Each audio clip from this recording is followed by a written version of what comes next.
Your pitch has got to be good in about 30 seconds.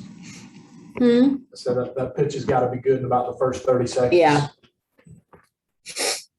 All right, there you go. Okay, so how do I move forward? Just Wait, hit the and enter we'll button? start knocking Yeah, on your Well, door. you'll do this. Like now that you're Got it. we'll start to see their pitch. Yay, and we're doing That's the, not a good pitch. You gotta traveling. start- Hey. Like I can't tell you how often I stop and slow down. Yeah. Are you gonna join us? Starting day, I'll shut the door. Sweet. You knock. I'm gonna come back. Try this version. Do I'm what? concerned because I think I have created some horrible karma with door knockers and phone calls, because I can be challenging when someone knocks on me. Yeah, I had a poor solar guy almost in tears, obviously, because I just looked, I was like, I said, he started going, I was like, okay, look, I'm interested in what you have to say. I said, but I have a very low bullshit tolerance. I said, so if you start bullshitting me, I'm turning cut around to and it, shutting the just door. cut to the chase. And I started walking inside, and he's like, and I'm like, answer my question. I'm like, answer my question. And if you don't have the information, you shouldn't be knocking on people's doors. Mm-hmm. Interesting. Is this it? You think we can get started? Seems like it might be a few more people. I missed yesterday. Do you think everybody was scared when they saw my name? They're like, oh, we can't go to that one. Should we be afraid of you? I don't know you that well. Not at all. Okay. No, I'm just fun. Is it? Pot we find it? Whose pot is this? It's fine. Yeah. It's hemp. Oh, yeah. Ah, Could be pot. I mean, not quite legal here, but whatever. That's details. Was quite me. I mean, if you don't get caught, it's legal. Yeah. Whatever. I think I have bigger issues than what we're smoking or not smoking. No, the guy that started this company, his name is Harold Singletary. He's a local Charlestonian. He was the CFO for a small real estate company that I was involved in when I first came to Charleston. And we just been great friends. He is the only dispensary in South Carolina. Yeah. And they sell CBD products. Did you like sell the Delta 8 and stuff like that too? I don't think so. I think it's just more retail. He's also growing and selling to other people. 'Cause that Delta 8 is crazy. That's, I mean, it's technically, it's in a gray area that's like. Does it have the THC in I it? don't know. No, so it's pulled from this cannabinoid. So it gives you, I've never done it because I have a sleep disorder. If I do it, I'll go to a coma for a month. So Oh. I would believe that. We don't want that. But no, my mom and my wife wanted to try it. They had like anxiety issues or whatever else. And I swear to God, I was like, you're higher than them. Kind of. Yeah. Delta 8, Yeah. if you get high. Yeah. Well, it's got all the THC in it, Yeah. yeah. But supposedly it's not Is that traceable. Yeah, it's legal. I mean, It's, you go to it's legal for in a gray now, area. yeah, It's like- because it comes from the same, cannabis. yeah, Yeah. as CBD, so FDA hasn't really looked into it, because I Yeah. think they don't It's kind care. of under the radar. Right, they don't care right now, so, unless they start caring to look into it. Mhm. We had legalized marijuana when I lived in Vegas, and I was, Yeah. the whole process was Does fascinating. anybody need a form? There's two of them. And we're gonna start with, powerful language, that's the first one. Thank you. That's right. Back to you. Yeah, Thanks for language. Sure. thank you. You have a good one. There should be two, powerful language and open houses. Got it? Yeah. Oh, sorry, okay. All right. My name is Denise. I have been in real estate about 9 years. I started out with a small real estate company here in downtown Charleston. They plucked me out of Texas and said, come to Charleston, we're gonna sell real estate. My baby boy was a senior in high school and had already enlisted in the Army. And I thought, well, there's somebody else a little bit bigger than me looking over his shoulder. I think I can handle that. So my husband at the time stayed behind and got him out of high school, sold the house, and here we are. I was with that small firm for about 3 years. Keller Williams came calling because they were trying to find a team where they could open a downtown office, and we were ripe for the picking. And once I met Adam Roach and realized all the opportunity that Keller Williams had to offer, my company said, we're not going to go with KW. And I said, bye, I got to go. Was with Keller Williams in Mount Pleasant for a little over 2.5 years, maybe 3 years. I knew Vince when he was the MCA there. I was part of the leadership team there, helped our team leader recruit the most. He was the #3 recruiter in the country that year. So I was the assistant team leader and helped him recruit a lot of agents. So I got into training and coaching, and which I just totally love besides selling houses. Went back to that small brokerage firm as the broker in charge and did that for 2 years, and really just, there was just no growth opportunity for me there. And growth that has nothing to do with money, just has everything to do with your mindset and the opportunity that I think KW affords people. I just totally fell in love with. So when Ben said, hey, we need people to teach, I'm like, I want to do it. But again, my name is Denise. I run the Hergenrother Group. We are an expansion team out of Vermont. And what that means is Adam Hergenrother did such a great job in Vermont. He knew people in other states and said, hey, I've already got the systems and the tools created. Why don't you just do what I'm doing in the other state and I'll supply all the things. So I'm the 30th team. We now have 36 teams. We are on track to have 60 teams by the end of the year. Wow. He is the number 3 expansion team within KW. Throughout the US. Is that all the different states? Yeah. Yeah, in all the different states. Yeah, some states have 2 teams. So when I was looking to get out of the small brokerage again and come back to KW, I'll you know, I've known Vince since the Mount Pleasant days and said, he's like, Dee, what do you want to do? And I said, well, I want to run a team, but I don't want to like start from the beginning. I know someone's already figured it out. And I had known about Hergenrother. I saw him on at Mega Camp on stage, and I just remember him resonating with me, just talking about how he kept his mind set up and he just mastered the mundane. He just did the same things over and over again. And that's how he got to do what he does. So Vince is like, you know, hey, they're looking for someone to start an expansion team in Charleston. I said, well, introduce me. So I went through a 2-month process, and here I am. I started off hot and heavy, hired a bunch of agents out of the gate, and only one of them is still with me. It's Mike back there. And I think what I learned is what you learn, what maybe you have been learning, is trust the process, do what they tell you to do, don't question it. Because if you do, you try to add your own spin to it, it doesn't work.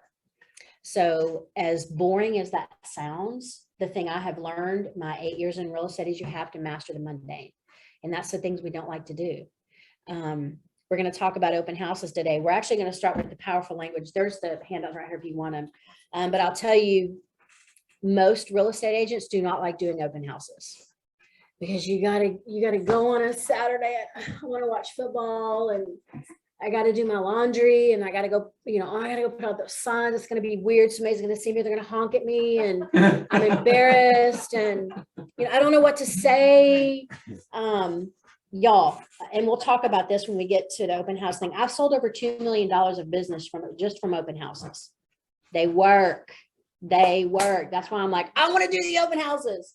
And the trainings that we used to do before they revamped it, this has got some really good stuff in it. I was really excited to see it. But the point is, I wanted to tell you guys, just trust the process. I know you have a lot, like it's like trying to sip from a fire hydrant right now. I can imagine. I remember starting with KW, I'm like, I don't know where to start. Just take one thing, That's just the one perfect thing. analogy. Who's going to stick their face in a fire hydrant? You just can't. You have to just grab one thing and start with that. And if that works, great. If it doesn't, grab another thing and try that. So, and you know, find somebody that you relate to in this market center, someone that's similar to you, someone that, you know, you can just kind of buddy up with and say, well, hell, that didn't work. Now what do I have to do?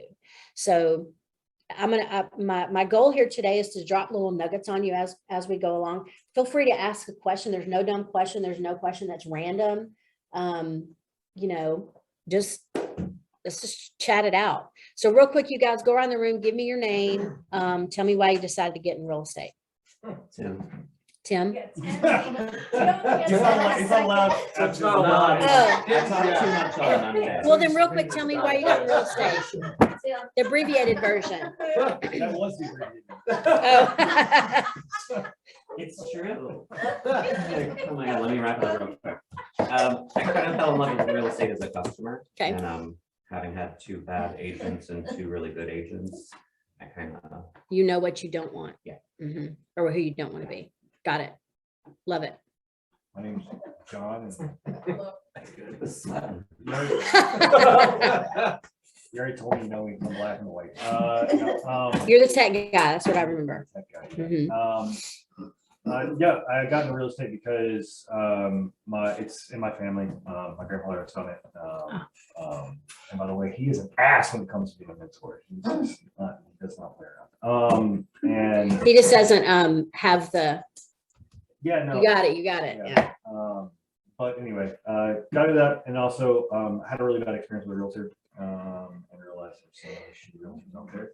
So What made it a bad experience? pretty much everything. I mean, there was sitting here, I'm like, wow, he didn't do that, he didn't do that, he didn't do that, I didn't do this, no follow up, no nothing, no whatever else. Yeah. So yeah. It ended up costing me about $25,000 and have repairs and stuff like that. So we knew about all that good stuff. Well, now you know. Yeah. That's awesome. Well, nice to meet you. Miss Patty. Yeah, I'm Patty Stover. I got into real estate through personally investing in real estate, through foreclosure, short sale. Yeah. Buy different things, selling, anyway, and then through that, it got me into the buy and sell to help other people. Awesome. Mike.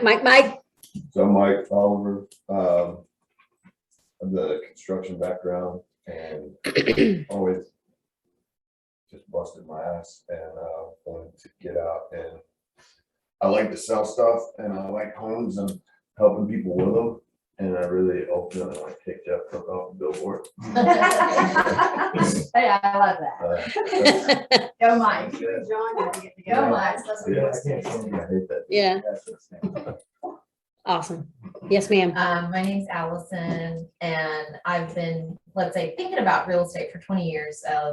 A real estate agent that helped my parents put the bug in my head, Mhm. but it took me 20 years to actually take the leap, and that was a year and a half ago. But I'm doing Ignite again to kick my rear end into gear. Have you always been with KW since you got in? Okay. Here at this market center? Yeah. Awesome. I really enjoy being here. Good. It's nice to meet you, Yeah, Allison. nice to meet you.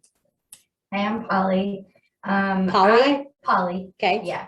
I have been interested in real estate for about 5 years. I was a customer. My best friend helped me buy and sell my house. So I, just talking to her got me really interested, and I'm a former teacher and just, was ready for a change and excited to be here. Awesome. Glad to have you. Glad you're here. My name's Eric. Eric? Investing got me into it, personal and business wise. So instead of giving people money, why not make it and give back to people as well? I'm Awesome. a giver, so why not help people like I was helped? So yeah, that's kind I of. love that. What'd you do before this? A little bit of everything, mental health counseling, and before that, after that. God, you're gonna need that. Yeah.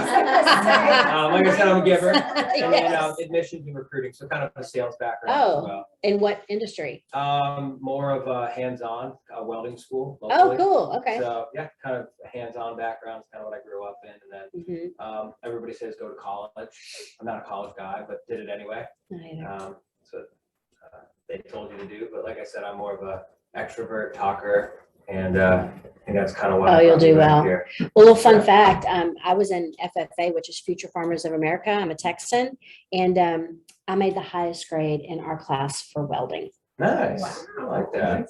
Yeah, women make. It's been a the long best time. welders. That's the truth. It's crazy, isn't it? I used to raise pigs too. Cool. What's up? Who are you? Duncan Bradford. Oh, God, that's right. Got into real estate. I was a bartender for 25 years. and got tired of selling $3 PBRs. I wanted to sell a $3 million house. Only took me 3.5 years. I sold a $4 million house. Congratulations, by the way. I have enjoyed watching you grow and your success. It's You been a lot of recruited me fun. into real estate. I know, but I'm just saying, food and beverage people make the best real estate agents, because you know how to diffuse situations, you know how to talk, you don't mind, That's what all the memes having are on the internet. conversations. You go from bartending to realtor. that's the I natural mean, progression. you got quite a following. Awesome. Well, I like to get to know everybody.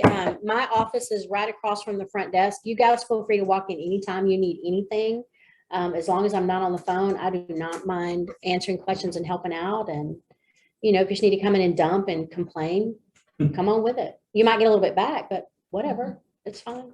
So anyway, awesome. Y'all have any questions? Have you enjoyed it so far? Enjoyed what you've learned so far? Any major ahas? Like, well, why didn't I, that seems like so simple. Why didn't I know that? If you don't have at least 5 of those, something is wrong with you. Every time I'm in a class, I'm like, I kind of feel dumb because I'm like, I've been doing this long enough. I should know this, but that's the whole point, is to stay educated and learn things. We're going to start with the powerful language. We're doing 2. I know we only have 2 hours, so some of the things we might just gloss over. But if you've read any of the material beforehand, I don't know if you've had it beforehand, let me know what questions you have. But the point of, powerful language is to make sure that you're saying the right things. This is not script. It is, though, to give you a little guidance on when you have that listing appointment or you have that buyer appointment, that you're staying on task and saying what you need to say. And basically it says here, our goal is to help you get your first appointment within 2 weeks, because we want to help you sign your first buyer agent and your first listing ASAP. It's called momentum to get you out. Who in here is scared to, like, when you have your first listing appointment, like, oh my God, what am I going to say? Thank you for being honest. Yeah. I still get a little bit nervous when I have a listing appointment because competition is fierce right now. And for me, it's all about making connections with people. Because at the end of the day, honestly, we all do the same thing. Every single real estate agent, I don't care if you're with Carolina One, we all do the same thing. We put a sign in the yard and we hope the house sells, right? I'm just kidding. That's what other agents do. That's not what we do. We do a little bit more than that. Yeah. And we pray. But the whole point of it is to be prepared so that you are, so you get those signed buyer agencies and listing agencies ASAP. And we'll just start here. I know y'all have seen this within the other classes that you have. You have to grow, being a real estate agent is 2 things. You have to grow your business and you have to run your business. Growing your business, this is the mundane part. Lead generate for buyers and sellers. And that can be many number of things, right? Open houses, cold calling people in your sphere. That's all lead generating. We have to make seller and listing presentations. We have to make buyer presentations, and we have to go look at houses. Guys, the number one thing is go see a house at least once a day. Do something real estate related once a day. I always like to go and look at vacant houses because no one's there. I know I can easily get in, even if it's in a part of town I don't particularly know anything about. It makes you get out there and look and see and feel, well, what does $300,000 in North Charleston get me versus what does $300,000 in Mount Pleasant get me? 2 different scenarios, right? But the only way to know that is to get out there and look. So if you're not previewing property, as soon as you get all your key cards and whatnot, start doing, they tell you to do 2 a day, do at least 1 a day. I know life is busy and whatnot. And then run a business. This is where the money side comes in. Market, show buyer houses, negotiate contracts, transaction management. You might hear the term transaction coordination. And I would tell you your first piece of leverage that you ever pay for is pay for a transaction coordinator when you have a deal. I'm not a believer in, you should do it once yourself just so you understand the process. Nah. Pay somebody else to do it. You'll still be part of the process, right? Because it's your job as the agent to make sure all the things happen within that timeline. But at the end of the day, I promise you, you want to hire somebody, pay somebody to do it so you can go on back to growing your business. Someone that like a third-party company, that you would pay $300 once you have a contract once you have a deal under contract. Here you go, Tim, I'm going to pay you $300 to manage this for me. And they'll make sure that all the inspections are scheduled. They'll make sure that the earnest money gets put in time, all the timelines that happen in a contract. And you'll see this when you have that contract in front of you. They basically will have a system in place that they'll make sure all that's done. So I have when you say that, and I know it's true, and when I have like a ton of an actual ton of transactions, I know I'll do it. Mm-hmm. But right now, everything in me does the control freak of what if they don't do what I need them to, Yeah. So I understand that. Do you use transaction coordinator? Yeah, so when I first started out, I think there was a point where I felt like I was about to pop. I was trying to do everything myself. And I thought at that point I was going to drop the ball. And I didn't want to be financially responsible for dropping the ball. So I leveraged out, and I suck at paperwork. So at that point it was pay somebody who literally went to school to be a professional paperwork pusher. And when I finally let go. do they CC you on everything? Oh, yeah. Okay, And good, 'cause here's the that's thing. like, But a lot of the emails that you think you're getting even from the company now, you're like, I don't need all this, I don't need. Yeah. Tell them, listen, if it's urgent and you need me to see this, not only do you copy the word urgent in the subject, like, fucking call me. Yes, or get text me, on the phone, yeah. Because it's important, and that's, Yeah. I let it go from there, and yes, it's been the best thing that ever happened to me. There are people within the company who do it like as a third party. You can hire them, pay them the cash amount, you can hire them as a salary. I mean, there's all different ways to acquire somebody, but I think I was at 5 or 6 contracts at the same time. I was like, I can't. do They this. start Yeah, that getting would be a lot. jumbled. Yeah, it's a lot. Can't But do I that. just as good business practice, and think of it as an investment in yourself, because you're basically investing in your time when you leverage something out. Yeah. Is there one I would recommend? Yeah, so recommended ones, how do we find these? Yeah. Talk with the market center. We may have a few, we do that within because our team, we have one. I have an operations person that does that, but Stupid question, but yeah, who no is the stupid market question. center? The market center is the office, another term for the Okay. brokerage. Okay. So talk to Kristen. Yeah. Yep. Yeah. Yeah, talk to either Laura or Kristen, Okay. and they may have one. I do know that Vince and I have been in conversation about, I have been talking to my daughter and son-in-law for the last 3 years about starting a transaction coordination company. He's former special forces operations guy. He's all about and we're at a point where we're getting ready to do that. So we may have somebody in-house, just so you know. Smart. Yeah, it needs to happen. I mean, I need some mailbox money, not gonna Smart. lie, right? Anyway, transaction management, vendor management, set goals, talking about running your business, compliance and risk management, attend training, get coaching, and manage your money. I think manage money should probably be at the top. But I think you do all these things to manage the money. Anyway, and what's the secret to being successful in real estate? Follow up, repetition, follow up. There is no secret. Yeah, all those things. It's Gary Keller says this all the time. Success leaves clues. Why do you think he wrote the MREA book, the Millionaire Real Estate Agent book? He studied hundreds and hundreds and hundreds of agents and said, what is it that you do? And of course, as an agent, you're like, I just talk to people. But he knows how to ask questions and got down to the nitty gritty with people and wrote a book about it. If you don't have that book, I would tell you to invest in it. It is a lot. I'm a squirrel. I'll be on to the next thing. But if I have it in front of me, I'm like, what is that thing that he said? I can flip through the book and find it. You know, you'll see in here the lead generation model, the economic model. Those are all things that Gary Keller wrote. Again, you don't follow all the systems. You find one that you like, and that's what you follow. So I know a lot of times, and I did this when I first came to KW, I felt like I was drowning because I just kept thinking, where do I start? You just find one thing and talk to tons of agents and ask the proverbial dumb questions, because there are no dumb questions in this business. And if anybody ever tells you there are, you let me know who they are and I'll take care of it. All right. Here's what we're going to focus on today. Lead generate for buyers and sellers, make seller listing presentations and get listings, make buyer presentations and get listings, and improve your real estate. I'm not going to do that with you. And then obviously the goal with this is to help you so that you can get those buyer agency agreements signed and those listing agreements signed, because we want to see you guys get into action. What do you guys think about scripts? I need honesty. That's one thing in me that I'm not a gray person. I need black and white. I want you to drop me some words when I say, we're going to script practice. What comes to your mind? I can tell you what comes to mind. I can tell you what comes to mind. Disingenuous. Here's what comes to mind. I'm going to cover up the camera. Right? What comes to your mind when I say script practice? Come on. Don't want to do it. Repetitious. The mundane thing we talked about. Yeah. AT&T shoved them down my throat. Yeah. Well, what I've learned about scripts, and the whole point, I wrote this down when I was studying the materials. The point is to memorize, internalize, and personalize. You know, hello, this is Denise. I'm with Keller Williams Realty. Do you want to buy a house?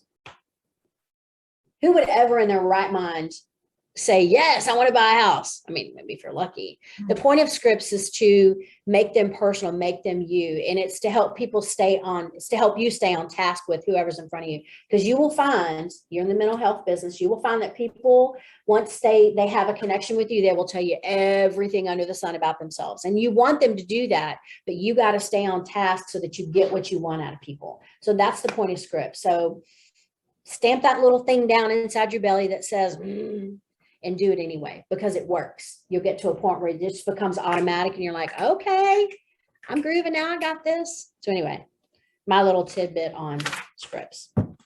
Okay. Purpose of scripts. Oh my gosh. Scripts help you lead generate, uncover motivations, identify objections, close deals, speak in terms the customer understands, and build your confidence. That's that thing about once you really internalize them, you just start to roll with it. You're feeling good about it. You know what has to happen. And with scripts, you are in control. You're controlling the conversation. And again, when you start getting to know people and they get to know you, they're going to want to tell you everything about them. And that's wonderful. But you're in the business of closing deals. And you can't close deals if we're talking about everything but real estate. So that's why we get into scripting. Yeah, I wrote on here, I wanted y'all to tell me the good, the bad, the ugly of scripting. So the purpose of a script is, again, so we can all stay on task with what it is that we're doing so that we can get what we want out of our time, right? I don't know about you guys. I don't have a lot of time. So when I'm with it, I need it to be purposeful, and that's the point of scripts. Did you find everything you were looking for? Go ahead, look around, and please let me know if I can help. I see you admiring that big screen TV. Are you looking to get one for the big game this weekend? Do you think that that helps when you're having conversations with people when you're looking at houses? What type of questions, which one of these is an open-ended question? The first one. No, that's actually closed-ended. Closed-ended, you answer with a yes or a no. Open-ended is you're actually pulling They're pretty conversation. much all close-ended questions. There's no open-ended question. Well, none of these are. And the difference is you want to ask those open-ended questions. So how I would ask this is, I can't see what that says because my screen's on it, but I'm assuming it says, did you find everything you were looking for today? That's like when you go into a retail store. You know, they don't ask you, what were you looking for today? You know, how can I help you find what you were looking for? That's the whole point of the difference between closed-ended and open-ended questions. So, and that's another reason why you practice your scripts. So you know what to ask people and not just have them be closed and give you yes or no answers. You want to pull information from people. Who in this room has a limiting belief? Do we know what limiting beliefs are? All of us do. Another reason we practice our scripts. You know, it's very nerve-wracking right now. And if you've been in the business for a while, Patty, how long have you been in the business now? 7 years. Yeah. You know, I've been in the business maybe 1 year longer than you. I still fumble sometimes. And I like that challenge. I want to be challenged, so I fumble. I don't want to walk in the room and think I know everything and, you know, all that. I want someone to teach me and educate me, but I can also maintain control when I'm with someone who has no idea that maybe I'm brand new. They don't know that I'm brand new if I'm asking all the right questions. So it also builds confidence. So limiting beliefs, you're always going to have them, but you should practice not having them. Does anybody in here meditate, or does anybody in here say positive confirmations every day? I do. When I'm driving into work every single morning, because I have like maybe only a 10-minute drive, I have everything that everyone needs. Buyers and sellers are attracted to me. I have everything that everybody wants and needs. Buyers and sellers are attracted to me. I say that at least 5 times driving to work. And there's something about the energy when you do that, even if you're by yourself, you're just like, okay, yeah, buyers and sellers, yeah, I'm going to do it. And I change it up every once in a while. It just depends on what it is I'm trying to do, because I wake up with limiting beliefs every single day. We all do. So script practice and having the right language will help you overcome that, because you build your confidence with it. Anybody else have any strong mantras they want to share that they say? Well, if I can add, so Always. I've been in the business 15 years, and before every listing appointment the night before, I will go through my seller scripts, like on repeats every single time. And that's 15 years, and it never stops, because, you know, each seller is different, each situation is different. And even if you go into a listing appointment only having everything scripted out in your head, is probably not going to go the way that you think it is. But by continuing to just study them, and you're only going to get 5 or 6 objections, you're gonna get the same objections every single time. So figure out 2 to 3 ways to address those. And then there isn't gonna be anything that comes up in the appointment that you're gonna be like, I've never heard that before. Yeah. But it's scripts or, and if you want to call them something other than scripts to make it more palatable, then do it, but, knowing what to say and how to respond with confidence is huge. It's powerful. I think that's why they call this powerful language. It's just understanding this is not scripts class. I think at some point, what is there a script now in the new process? In the scripts class? I mean, Noob Spark or whatever they're calling it now. Yeah. Okay. So you'll get there eventually, but I think what they're doing is just helping you understand why you want to be open to that. They are important. They'll help you stay on track. That's why I have this, because if I didn't have this to follow with you guys, we'd be talking about something else. Honestly, because I like to talk, right, Mike? Mike knows. What did I say here? Oh. Sorry, you asked if anyone else had any affirmations. Yeah. Anybody else have any affirmations they want to share with the room? Face my front yard and say, I'll dominate the real estate market. The market won't dominate me. Okay. Oh, I like see that you. one. So it's- That's a good one. There's a nice cutting of grass where I pace. It's stomped down over your feet. Well, there's something, and you'll learn this too. If any of you ever get to go to Bold, when we get back on that Bold train again, I would encourage you. It's an investment in your business. It's huge. I take what I've learned from Bold and apply it to my personal life. So it's all about the mindset game. And you're going to find in this business, that is the number one thing, is your mind is keeping it strong. And go to as many trainings as you can. You'll get a little piece of something from all of them, right? I'm curious what your one bold law is that you may follow more than all. Clarity is power. What you focus on expands. Mhm. I like clarity, and we even put that, we came up with our own guiding principles for our team. Everybody kind of contributed something. And one of the things that we talk about is, clarity. We ask a lot of questions. The only way I really know how I'm going to help someone is have real understanding of what it is that I want to buy a house. Okay, let's go look at houses. We just get in the car and go look at houses. I mean, obviously we know better, but the point of clarity is to ask questions, to pull information from people so you know exactly what it is. And inevitably, you're going to get the person that says, I want a 3-bedroom, 2-bath. I don't want any carpet, and I want a screened-in porch. And that person ends up buying a house with red shag carpet and, none of the things that they said they wanted. And that's okay. But as time goes by and, you're showing houses, you have to continue to ask questions and use powerful language so you know that you're getting what you need. So no one's time is wasted. You don't want to waste their time, your time. Obviously, we don't have it. So anyway, that's the whole point of this. All right. There's another goal on here. Your business grows to the extent that you do. Yeah. Kind of like what you're talking about with the training. Yes. Growing. And you bring a good point. I always think about, for a long time, what is personal growth? Why am I getting personal growth out of my business? Because most people think I have a business so I can make money. We need money because money supplies us with things to do good for people, right? Not only can we pay our bills, but can we bless other people when we make good money? So when you have personal growth through your business, it's because you're learning about yourself and about others through your business that you can apply to yourself in your own personal life. And that's one thing that I bet everybody got into real estate because they want money freedom and time freedom, right? Well, if you're not doing the things you need to do, you're not going to have either one of those. And the time freedom is so we can go spend time with our family or travel or do whatever that we want. So your business grows to the extent that you do. If you've hit a ceiling in your business, you've probably hit a ceiling in your mind. That's why we always talk about remove limiting beliefs. Don't have them. As humans, we have them. It's just how we're made up. So you have to be more powerful. You have to control your mind. We watched this cool YouTube video with David Goggins. You guys know who he is? He's a former Navy SEAL. It took him 18 months to graduate the 6-month training. He's done a lot of like Ironman and Tough Mudder competitions. I mean, he finished Navy SEAL school with shin splints and broken feet. That's how much he wanted it. So it's all about your mind. And you guys can find people that you like to follow that talk about that.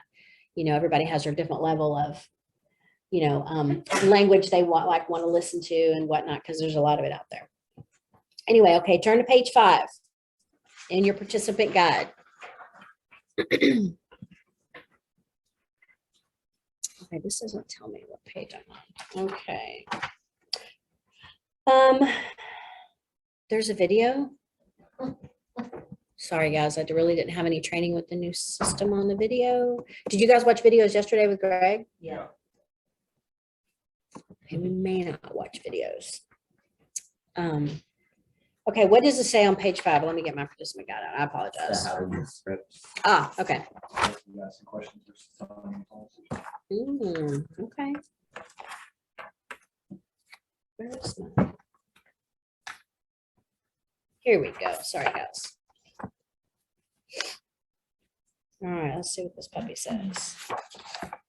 What is the benefit of asking questions versus telling in a conversation? I mean, I think we've been talking about that. What is the benefit of asking versus telling?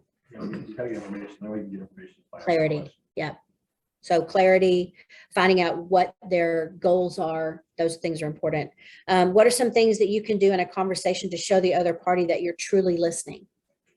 Recap what they're saying. Absolutely, that's what you're saying. Engagement. Yes. What'd you say, Mike? Affirmation words. Yes. And it's sort of like just reiterating what they said, but maybe in your own words. People don't remember what you said. They remember how you made them feel. And the one way you can let them know they can feel confident in you is that you're listening. So what I heard you say, Duncan, was that you are looking for a house with a red shag carpet and mirrors on the ceiling. Absolutely. Okay, Many disco balls as possible. Great. I'm gonna do my best to find that for you. Please. Yes. And then how does tone of voice and body language affect conversation? Does everything, very much.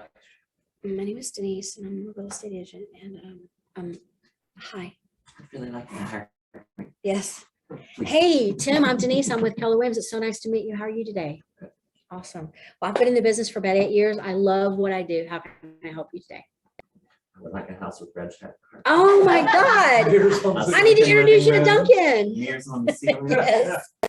So it's so true. And you'll learn this as you grow more confident and it is what you do. It's really challenging now because you're brand new. And again, we are just hosing you down with stuff. I know how it is.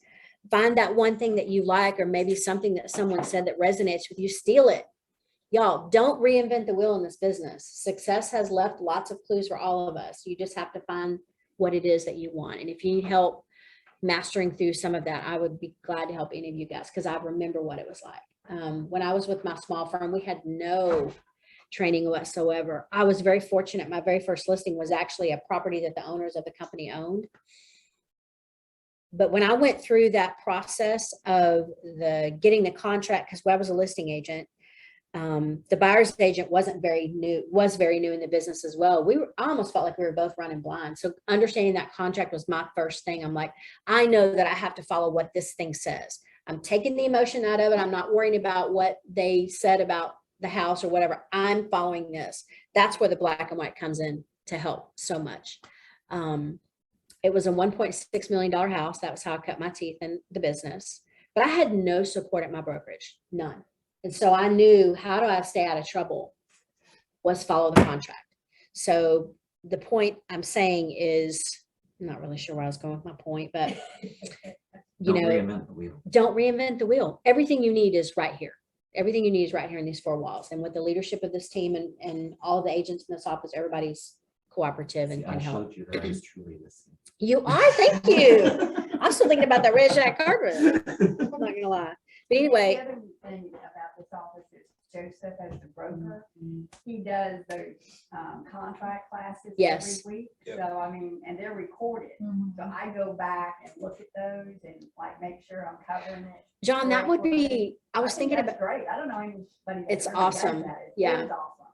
I was thinking get with Kristen because you're talking about the contracts. He's done several of those broker minutes on YouTube. Yeah. I guess they're on our YouTube channel. Yeah. Okay. But Those yeah, would be you good to watch follow. those. Yeah. I mean, Have you? I- Oh, okay. Yeah. I just been wanting to actually physically have one. Oh. You want Yeah. a black and white copy? Yeah, black and white. Oh, Yeah. okay. When we're done, I'll print one for you. So you can have one in your hand. I think that would be good.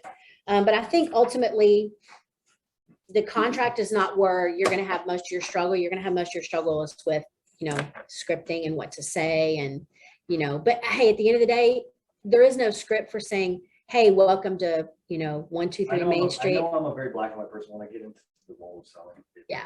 That goes away. Yeah. I love people. I want to know everything about If it. it makes Yeah. you feel any better, I took the entire buyer offer and turned it into a one-page sheet of an 8x10 with lines, and it's like property address, name, or legal name, price, the type of contract, so they're gonna pay or whatever. It's basic, and I literally send it to my clients, and I'm like, now that all this is filled out accurately, does everything look like it wants to translate this into a contract? I'm like, yeah. So even though it's 9 pages of a bunch of wordage, you can just simplify it for not only yourself, but for your clients, make it a whole lot. You guys, I'm turned to page 6. This is I want you guys to take notes on this. If you didn't take notes on the other one, that's what these are for, is for you guys to go back and, review and study. What are 3 negative consequences of failing to learn scripts? Oh, you win a buyer. Right? Lack of confidence. Yes. What else? Missing information. Mm-hmm. Because you didn't ask the right questions to get the information. Yeah. What else?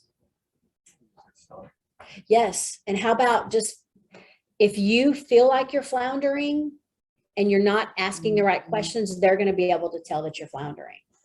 Because we get nervous when we're in situations, our adrenaline starts pumping, our heart's going, and all of a sudden we're like, oh, like what, where was I? What was I supposed to say? That's why we study. That's why we internalize and memorize and personalize scripts. When you get to scripts, it's a lot. And what I usually do is I'll highlight what I like from a couple of them and kind of put them together. And then when I do it enough, then it just becomes part of my natural conversation with people. So, but you got to follow the process because it works, right? Someone told me something that gave me some confidence, maybe you, when it comes to the scripts and making the calls and all that stuff. If you miss something a little bit, they're not gonna know. Mm-hmm. I mean, you can always circle back around and not just kind of choke up. Yeah. Well, because once you've established that rapport and, you have this trusting relationship, there's nothing wrong with shooting a text like, man, there's one thing I forgot to ask you. I'm sorry. We got to talking about football and I meant to ask you this, or pick up the phone and call them. Once you've establishing rapport is the most important thing. But once you make that connection with someone, they literally will be an open book. You will find people will tell you things you don't really want to know, but they tell you anyway. It's fine. It's fine. I mean, just kidding. Okay. Let's see, what's the next page? Oh, this is good. So, and this is the mundane part about scripts, right, guys? Oh, I gotta read it out loud. I gotta study it. But like we talked about when we say our affirmations, once you say it and you get into the groove, like it becomes a habit. So, you read out loud the first sentence of the script 5 times. When you read your script out loud, you're engaging your eyes, your voice, and your entire body. So be in a place where your phone's not going to ring, the dog's not going to bark, your kids aren't going to come and mom, I need a snack or whatever. Get into a place where it's just like studying. Is anybody ever crammed for a test? Oh, wait, you guys just passed your real estate test. And you know what it means. The way to do it, the way I pass my real estate exam, and I'll apply it to this, at the back of the book, when I took real estate class, we had a book. They had a test exam. So I would go and I would take the answers and I would highlight them. So I would read the question, read the answer, read the question, read the answer. That's how you just know, right? You're not thinking about it, because wasn't the state exam very similar to what you learned in class? Almost verbatim. So it's the same thing with this and reading scripts. Read it out loud, read the question, say the answer, read the question. It's repetition, but it's internalize, memorize, personalize. Recording yourself helps too. Say again. I set up my iPad and record. I've recorded so much that my memory got full in one day. How does that feel looking at yourself? And I don't know, it builds your confidence. You realize what your face looks like. No one told me I had that on my face. It's just, you laugh, but It's powerful. it is, because sometimes we don't know what our faces convey.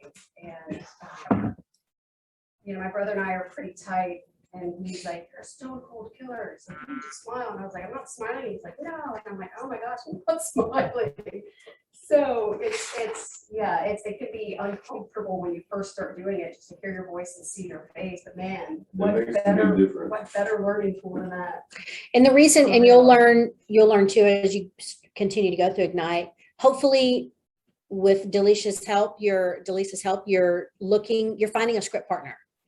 In the beginning, it's like, oh, hey, Duncan, this is Denise, with Keller Williams. How are you today? Hey Denise, I'm great. How are you? I'm good. Do you want to sell your house? Not today. Thanks, bye. So Duncan, give me some feedback from that. Didn't ask me anything about motivation, didn't mirror match my tone. I mean, there was a whole lot wrong with it. Ring, ring, ring. Hello, May I speak to Duncan? this is it. Hey, Duncan, this is Denise Holtz with Keller Williams Realty. How are you today? Hey Denise, I'm great. How are you? I'm fabulous. Is this a bad time for you? No, you called me a good one. What's going on? Hey, thank you for taking my call. Just to keep you for a minute, I'm calling around to let neighbors know we just listed a house in your neighborhood. It's 123 Main Street. Are you familiar with that house? I think in the house. Yeah, what's going on? Awesome. Well, the sellers, it's just time for them to make a move, and she hired me to list her house for sale. Congrats. Thank you. And I'm very excited to be working with her. The point of my call is I'm reaching out again to let the neighbors know that we just listed it. We're holding it open this weekend. And I'm just calling. I know I'm getting a lot of people asking me questions about the neighborhood, and I want to make sure I don't miss the highlights. What do you love about living in this neighborhood? Man, that's a great question. Probably everything about the neighborhood. I will tell you, Denise, if you have a lot of buyers and you happen to get that in a multiple offer, let me know. I may sell my house as well. Duncan, this, Cut it out, and Duncan. yes. Cut it out. If you're gonna give her a good one, you gotta give it to her. Right. Selling it. Sell it. So Duncan, right. Right. So Duncan, what's your motivation for selling? Obviously, you're following the market. You know that it's a great seller's market right now. Yeah, it seems like the money's where it needs to be for me to say yes. Well, if your house did sell, where would you go? It's a great question. I'd probably go up to the mountains of Asheville where I know it won't flood. Won't you miss the water? Absolutely, but I can always drive back to it. Awesome. Well, listen, I would love to chat with you more about you hiring me to sell your house. Would it be okay if I called you this afternoon around 3 o'clock to have a really good, deeper conversation? Sure, either that or I'll be happy to come by the open house and see. Oh, that would be awesome. I'd love to meet you. Maybe buy my neighbor's house if it's better than the one I'm in. And if you know of anybody that's been wanting to buy a house and move into the neighborhood, bring them with you. I'd love to meet them too, and see if I can't help them find their dream home. Thank you so much for taking your time to chat with me. I appreciate it, and I will be in touch. Hey, thanks Denise. Look forward to talking to you. Have a good day. Cheers. So the point of, I do that quite a bit, can you tell? The point of making calls and knowing your scripts, one of the things that when people say they want to sell your house, that's awesome. If your house does sell, where do you go next? Why do I ask that? It's an opportunity to find another house. Hello, I want both sides of the deal. And ultimately, I love helping people. I really do love what I do. So I want to be their real estate agent. The only reason that goes so smooth is because I've done it over and over and over again. In the beginning, was it smooth? No, it was like, duh, duh, duh, duh, duh, duh, duh. And when you have your script practice with someone, you want them to give you feedback. Duncan, if that was a real call, would you have really stay shared information with me? Yeah, I stayed on it. And you'll get better with finding your own voice. If you're sitting in your chair like, hi, this is Denise, I'm having an open house in your, no, you need to sit up, get a mirror, smile. When you have a mirror at your desk and you're looking and you can see yourself smile, that resonates on the phone. Like if you're excited about what you do, people are going to buy into that and they're going to be like, man, I want some of that. No matter if I'm trying to sell on something or not. So be prepared, practice your scripts, have a script partner. It is uncomfortable. Nobody wants to be told what to, that kind of sucked. Yet you want that feedback, right? You want to know that you're really engaging somebody on the phone or in person. Practice, practice, practice. I know it sounds mundane. I'm telling you, when you master the mundane, you will crush this business. That's what it's all about. So with Right. the calling, like for you and everyone else that's been doing this for a while, what is just like a average, like how many times do people act? I don't answer my phone. I guess is what I'm getting at. Like I don't answer my phone. Yep. If I don't know the number, I don't answer my phone. How often do you actually get a live person? Like, If how many I'm- hours? I'll give you an example. So I have a listing in Goose Creek. It's on Mountain Laurel. And the service that we use is called Cole Realty. So sometimes when I get numbers back, I could have a neighborhood of 300 houses, but I only get 50 phone numbers. Because most everybody has cell numbers now. It's hard to find landlines. And these companies that you buy these lists from take information from all over the internet, put them together. So the point is, you don't always get good numbers. On any given day, when I'm cold calling, I'll probably talk to 10 people, Out of And- how many calls? maybe 50. My goal, and it's because we pay good money for that. That is an investment that can be quite expensive. The point is, you just got to keep going. Also, when you're calling people in your database, even people that you haven't met, maybe your friend gave you a referral, you still want to pick up the phone and call that person. Well, they don't have your numbers, so they're not going to answer the phone. Leave a message. Hey, John told me to give you a call. My name is Tim. I sell houses. I'd love to help you. Whatever your script is. It's all part of mastering that mundane and just keep pushing through. My personal goal every week is to have 100 conversations with people about real estate. And what we consider a conversation is a back and a forth. It's not sending out mass texts and people say, stop. That's not a conversation. The conversation is, you responded to me. Hey, I don't have your number. We, in our CRM, we have this mass texting part where there's a bunch of templates. And for someone that's been on our website and hasn't taken any of our calls or texts, there's one text that says, hey there, is this Tim? ? Yeah, and I always get the ones back. Yeah, who's this? And then I have another one. Hey, this is Denise with Keller Williams, a real estate agent. You've been searching our website. How can I help you? I mean, that's where it starts. I just shared with the team something I did too. I don't know if you guys have access to creating videos and emailing them. We have a bunch of people that don't answer the phone because they don't know who we are. They don't take our calls, but they've been on our website. I did a video yesterday and said, hey, Nancy, it was 7:30 in the morning. I still had sleep in my eyes. I was like, oh my God, I can't believe I sent that out. But at some point, I want them to know I'm a real person. And I feel like if I have sleep in my eye, or if I'm a little dusty from the night before, I'm a real person. Hey, Nancy, this is Denise with Keller Williams. I thought I would send you a quick video to introduce myself. I see you've been searching for properties in Charleston. I would love to help you. I've been in the business about 8 years. I have a great time doing what I'm doing. I also noticed you were looking at a house at blah, blah, blah. That's a great area. What questions do you have about Daniel Island? Give me a call or shoot me a text. My number is no. I hope you're having a great day. She ends up messaging me back. She's been on our website since April. Oh, I have 2 daughters that live down there. I'm about to have a granddaughter. We've been looking for quite some time, but I haven't talked to anybody because, I don't know who you are, whatever she said. Oh, by the way, we're looking for an $800,000 condo. Oh, okay. Let me see if I can help you. So was it worth it for me to get up in the morning with sleep in my eye and do that? Oh, yes. And do we always know when that's going to happen? No. And do those happen every day? But are they worth it when they do? Master the mundane, keep pushing through it. That's the one thing I hope you walk away with today, particularly when we're talking about scripts. They're not exciting, but when you have it and you get into that flow with somebody, man, it starts working. And I will tell you what you do today. How long does it take to show up in your business? You guys know? 90 days.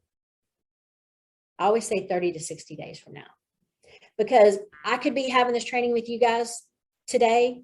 30 days from now, you might come to me and say, I remember that thing you said. What was that thing you said? Do something in real estate every single day, because it will show up. Whether or not you cold call at, for this circle prospecting list that I had 60 days from now, because I put the energy in over here, I'm going to get something out on this. And it may not be what I did in this neighborhood, but it will be something in real estate. So if you feel like you're not getting anywhere, keep going. I promise it will show up. I promise. I have seen it go like this, and working with other agents and being in the business as long as I have. If you guys ever have a chance to teach or train, do it. That is the number one way you learn how to do something, is teach somebody else. Anyway, I'm sorry, I'm hopping around. All right. Okay. We have how many minutes? Okay. We have 7 minutes. Are you guys role playing? Have y'all done script practice yet? Okay. Do we want to do it together? You want to do it as a group? You want to do it one-on-one? What do you want to do? Do it as a group. I knew that's what you were going to say. All right. Do y'all have scripts in your materials? Oh. Well, you guys maybe. We've And never gotten any scripts yet, yeah. Okay. We keep talking about them, but I know. we've never gotten the script. I'm like, We've never gotten the script. but we've Okay. never gotten them, Is there a particular something that you guys are curious about that maybe we could do a role play? I could I do it think with the personally, the class? phone would be a good start, yeah. In what scenario? Why are you calling? Maybe just like a new You're lead, like, maybe. would you, okay, and how did the lead come in? All this matters. This is, all this you pick matters. one. So do one of your Facebook leads. You So do it, yeah, let's do a Okay. new lead then, yeah. So tell me, give me the scenario. Just a new lead then, yeah. Okay. A new, completely new lead, yeah. Did they just click on A new something? click, yeah. Okay. And so when, and I'm sorry, I have to ask these questions, but Yeah, ask clarity away. is power for me. That's how I know. Yeah, So when they clicked on the lead, is it something that you posted? Did you pay for an ad? Yeah. Okay, so you're trying to find buyers or sellers? Okay, yeah. got it. Seller, buyers, I mean Okay. buyers, yeah. did you post a listing? Yeah, When post you a posted listing, a yeah. listing, you got a couple inquiries. One was a renter and Mhm. was another a purchase. And or then like a buyer. bunch of them I haven't really been able to get in touch with, yeah. Awesome. Okay. And they did this through Facebook and it Correct. just converted into your, are you using command? Correct, yeah. Okay, got it. Okay. I'm just gonna call you ring ring.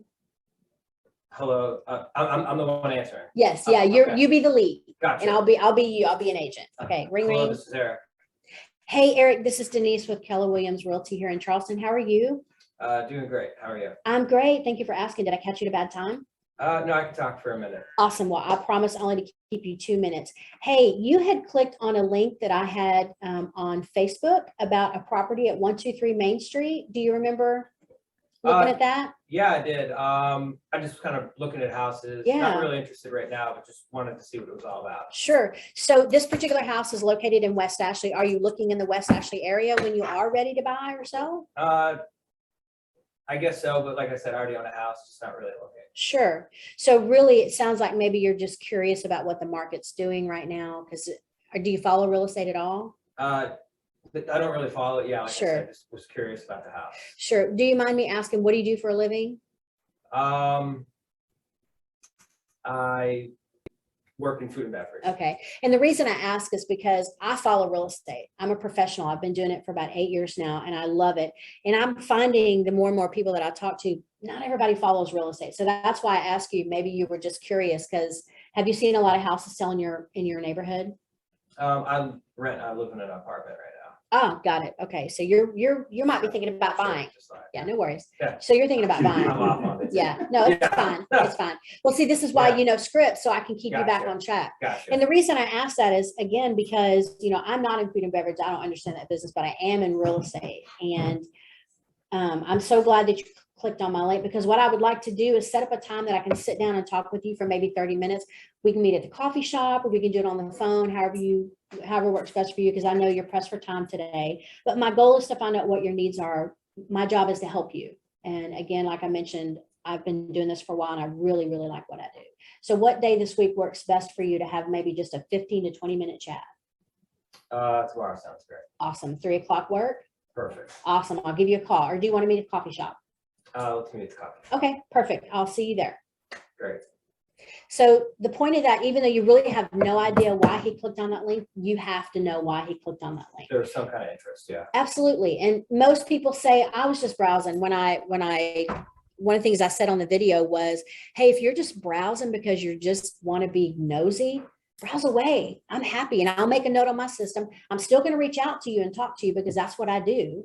I'm in real estate. I talk about houses. Mhm. People say, why are you calling me?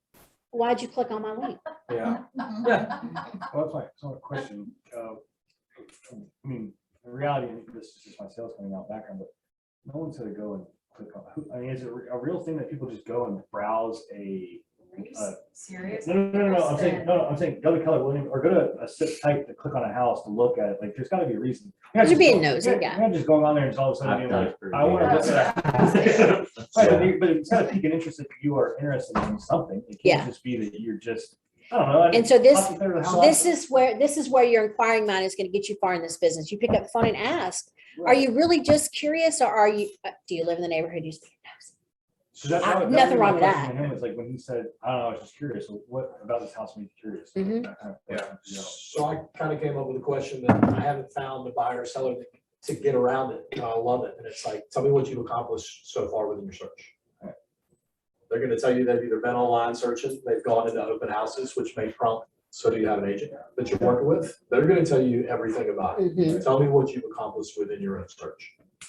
And again, you know, there's nothing wrong with, I'm not gonna say snapback, but there's nothing wrong with saying, well, there's got to be a reason because you clicked on the, you know, you're curious and great. I'm glad that you're curious. Have you ever thought about being a real estate agent? I'm looking for talent. I mean, there's always an answer or a question that you can go back to someone with.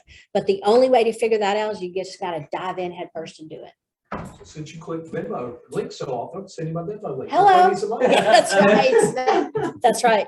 What So- if they hang up? If there's like, don't call back again and just hang up. Do you- Have a nice day. Do you bother with that lead anymore or call them back in 6 No, months? or- I just make a note that says, do not call. I don't block them from Yeah. searching because we've had people that said, quit calling me. Inevitably, they're still looking at houses, not call them a month or text them a month later and say, you told me not to call, but I still see your, yeah, that's right. I see you're still Yeah. searching on the website.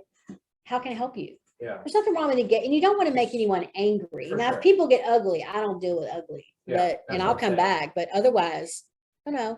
And I think too, having personalized a video, people know you're real. I'm sitting in my home office at 7 a.m. I've had one drink of coffee, but I'm selling houses. How can I help you?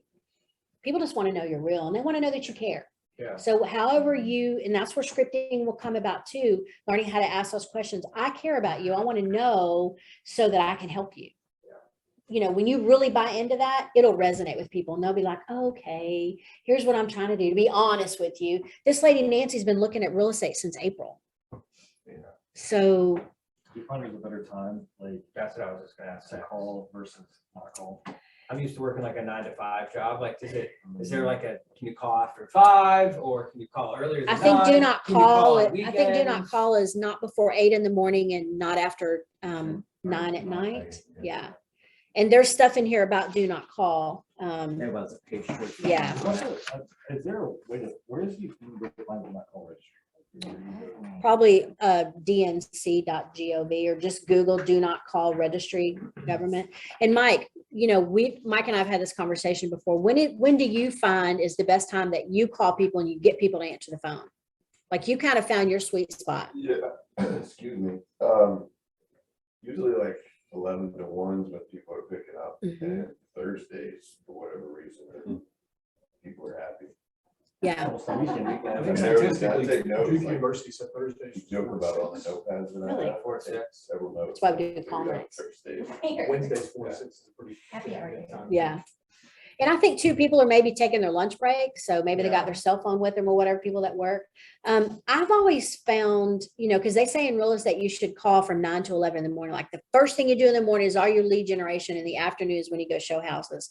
I've actually found it opposite. Because I've seen that recommended on multiple. Yeah, sources. And, I'm like, you know, again, that's the beauty about this business. You're in this business for you. You figure out what works best for you and what you found. You know, I will say though, if what you're doing is not working, you got to switch it up. Yeah, you got to be flexible. People are humans and we all have our own needs and our own way we react to things. But I always found, like Mike said, anytime after 11 works better for me. So I know we did this at a very high level because we're limited for time today. Do y'all have any questions about what we talked about today? We did mention the scripts. Like, are we ever gonna get the scripts or? Simmer. Oh, so I'm just There's an order to everything. Gotcha, cool. You got your first introduction script, so you Cool. have that. Yeah. Yeah. Do you want to do another one? I You wanna would do like another you one to fast? do a FISBO one, because I really Okay. want to call this FISBO, so. I'll Okay. do the FISBO. Yes. Ring, ring. Hello, Good morning. This is Denise with Keller Williams Realty. Am I speaking to the homeowner of 123 Main Street? you are, And what was your name? Allison? Hey, Allison. So what number real estate agent am I today? I can't even count anymore. I know. Do you Well, have a buyer for me? I possibly do. That's why I'm calling. As a real estate agent, I make it my business to understand the market and understand what's going on. So really today I'm reaching out to find out some information about your house. Since it's not listed on the MLS, there's a little bit of information I'd like to gather from you. So on your listing on Zillow, first of all, I apologize, I didn't ask you, is this a bad time? Do you have a few minutes to answer my questions? Thanks for asking me. Sure. Yeah, I can talk to you. I promise not to take more than 5 minutes I today. appreciate that. Thank you. So Allison, your house is 2,000 square feet. You got 4 bedrooms, 2 baths. Tell me a little bit about that. Yeah, we upgraded the bathroom, so they're completely remodeled. The master, I always like to say it can fit a king size bed comfortably because everybody wants to know that. And Okay. we have French doors in the master that goes out to a deck in the back. So we have our own private deck. That sounds nice. Other than the updated bathroom and the beautiful master, it sounds like, and your pictures are great, by the way. Did you hire I a appreciate professional that. photographer or did you I do it did, yourself? because I know just like food, you look first with your eyes. So. Congratulations, because most for sale by owners do the iPhone and we can always see them in the mirror and that's not ever fun to look at. So other than the updated bathroom and your French doors in your master bedroom, what else do you love about your house? Open floor plan. What does So- that mean? Yeah, so when you walk in, you're in the living room, you can see the kitchen and we've got kids, so it's just nice to be involved. You Yeah. always visually can see them. Yeah. But what I also like is that all the bedrooms are on the other side of the house. So if you need to get away, you can get away. You get away. Yeah, yeah. Yeah, So I'm a you mom. I still- get that. Yeah. I get that. Yeah, and the biggest is we're on the water. Totally forgot to say that. We're on the water. Yes, I saw that. So that's a tidal creek back there? Is it It's a marsh. pond? Yeah, so Okay. it's- Yeah. nice? Well, so I see that you have a listing price of $650. Where did you come up with that price? Well, truly, all the cards we get in the mail or our neighbors' homes, we've noticed and stuff like that. And we've, they do their open houses and we go in Yeah. and look around and we kind of figured it out that way. Sure. How have your showings been going? Are you getting a lot of traction? Have you gotten any offers on the table yet? No, and we haven't had any showings yet. Mhm. I'm not quite sure why, Mm-hmm. but no, we haven't had any showings yet. And you've but, had the house, when did you list the house? When did you? About a week ago. So you've had the house listed for, and I apologize again, I'm just asking a lot of questions. I want to make sure that I understand. So you've had the house listed for a week and you've not had any showings? No, but I think it's been a week, so I mean, Yeah. like that's. Yeah, I would be concerned as a real estate agent. In this market, it's so hot and crazy right now. A week and all the beautiful things you've said about the house looks gorgeous. You should already have multiple offers on the table. Okay. And I'm not trying to be the bearer of bad news. I'm just the messenger. Don't kill the messenger. My job is to really understand the market and study the market, which is why I was calling you. Listen, I may have a buyer. I've sold several waterfront properties in the past, and I tend to have that in my database. And what I would love to do is come by and see the house myself. Could I come by today or tomorrow? Which day works better for you? Yeah, I would really appreciate that. And you could, I mean, if you're a professional, so maybe you can give me a few pointers on the way of why we haven't had any showings yet. But I would be happy today- to. Great. Today is no good. Tomorrow I am free. Let's do it before the kids get home. So let's, Okay. 11. Okay. And my goal tomorrow is really just to walk through the house and have a good conversation with you, give you my 2 cents on what I think. Again, I'm going to ask you not to kill the messenger because I work with a lot of buyers. I'm going to be looking at the house through buyers' eyes. I want to see what they see and maybe give you some feedback. And then I will share with you what I do to help people get houses sold. I'd love to have a really deep conversation with you because at this stage in the game, Allison, you should already have multiple offers on your house. And I appreciate that. But that deep conversation, Mhm. the kids, I gotta go at noon. to pick Awesome. them up. Okay, well then we'll just focus on walking through the house. I'd love to see it because I may run across a buyer that's interested. I'll see you tomorrow at 11:30. Perfect. Awesome. Thank you so much for your time. You So- forgot to throw in there. I don't want to list it. Yeah. I'm gonna sell it myself. Oh, yeah. Well, I'm already putting doubt in her mind No, when when you said. I that, said, really? wow. God. Yeah. And y'all, there's nothing wrong with telling someone, I'm just the messenger. Because I work with buyers, I understand what buyers are looking for. So when I come to your house, I'm looking at it through buyer's eyes. Do you not want to know, Allison, what a buyer thinks? Yeah. That's what I'm going to bring tomorrow. Ultimately, I want the listing. I'm not telling her that. I did though, when I dropped that doubt in her mind, I do want her to understand, I am going to tell you everything I think is wrong with the house. And it's not me, Denise. It's me, Denise, a real estate agent that works with a lot of buyers that wants to know why this house hadn't sold yet. And what's the number one reason houses don't sell in this market? Overpriced. Price is always number one reason. She might have all those lovely things, but 650 might just be too much. I mean, just might be too much. Maybe the rest of the bedrooms are super small. And the pictures, you guys know pictures don't always tell the truth. You got to go. That's why you got to preview houses. You got to see them for yourself. So I have a quick question. Yeah. So, I'm very safety wise kind of person, and I know FSBOs, you do need to physically see the house. What if I don't have a buddy? Do you still feel comfortable going and seeing the house? Me personally, yeah, I'm usually locked and loaded, or I'll Okay. have a switchblade. What'd you learn at Nextdoor? Nunchucks. Extra curious. Basics. Yeah. Seriously asking, because I mean, like, Well, if I go in, especially a man, if I go Sure. into a house and there's a man and it's just me and him, Yeah. I've never not been in that situation. uh, If I felt I had an out of town buyer one time just reach out of the blue and say, we're coming to Isle of Palms. I saw your website. I love it. I want to work with you. And I was like, slow your roll. I said, thank you. I'm super excited. I want to work with you too, but our office has protocols and I'll need you to send me a copy of your driver's license and your home address. And I will just go in and do a background check myself and make sure that the person is fine. So always, if you have, your belly will tell you if Right. somebody's Yeah. not, but if they have their house listed for sale, they're probably not trying to kidnap me. okay. Yeah, I'd be happy to do right along with you. I- anytime. yes. And on, I think is it I'm Showing weird. Time or Central Lock? Central Lock has an agent safety Right, feature. yeah. Activate that Have puppy. you done, is it called forewarn or something like that? I've heard about it. I have not. I want to look into that. I don't 'cause guess it normally, was a background check or something. I would say 95% of the time, people are honest about what they're doing. I'd really say 99% of the time, people are honest about what they're doing. And if they have their house listed for sale by owner on Zillow, they really are trying to sell their house.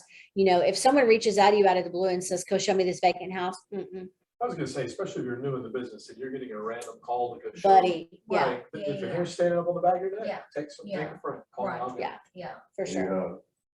I went to a house one time, just side note, and the guy was kind of freaking me out a little bit, it's just real fidgety and mid-conversation, I was selling a roof, mid-conversation, get up and go pick up like a model that he put together, so I kind of scooted out of there in a friendly way, and then, like a month or two later, I found out the guy that, he like killed his taxi driver and put him in a barrel behind There his you house. go. Oh, I feel much better. Yeah. Gotta be aware of your surroundings. You know, it's just, So you said 99%, you found the one. Yeah. But you know, leave it up to Mike. You know, Mike's a former bull rider, so he got that crazy thing going on. So I just think, you know, the more practice you get, the more people you know, the more people you talk to, the hair stand up on the back of your neck will come through. Yeah. If you're ever uncomfortable, don't do it. Take a guy with you, to take your husband with you, whatever. Yeah. Park in the driveway, park in the Right, street. yeah. Yeah, and, Use it well. yeah, and I'm a big proponent of women protecting themselves. So yeah, you do what you gotta do, girl. Okay. So, all right, let's take a few minute breaks. We can have a potty break. Let's be back at 10:20. It's 10:13. And we're gonna go through open houses, which so fun. I love it. I hated open houses when I first started, but now I love them, and I'll tell you why. See, that's the part that seems, I would rather do open houses. Me than too, not. yeah. Why'd you hate them? Yeah. I was surprised when you said something. Me too, yeah. And I'm glad that you guys don't, and maybe I shouldn't share with you, Yeah. I mean, yeah. because I don't want you to have a limiting belief, but I think it just comes from mindset. When you're at an open house, first of all, if it's not your listing, someone else has already done all the work. All I'm doing is opening the door and I'm going to meet a potential buyer. That's the point of an open house.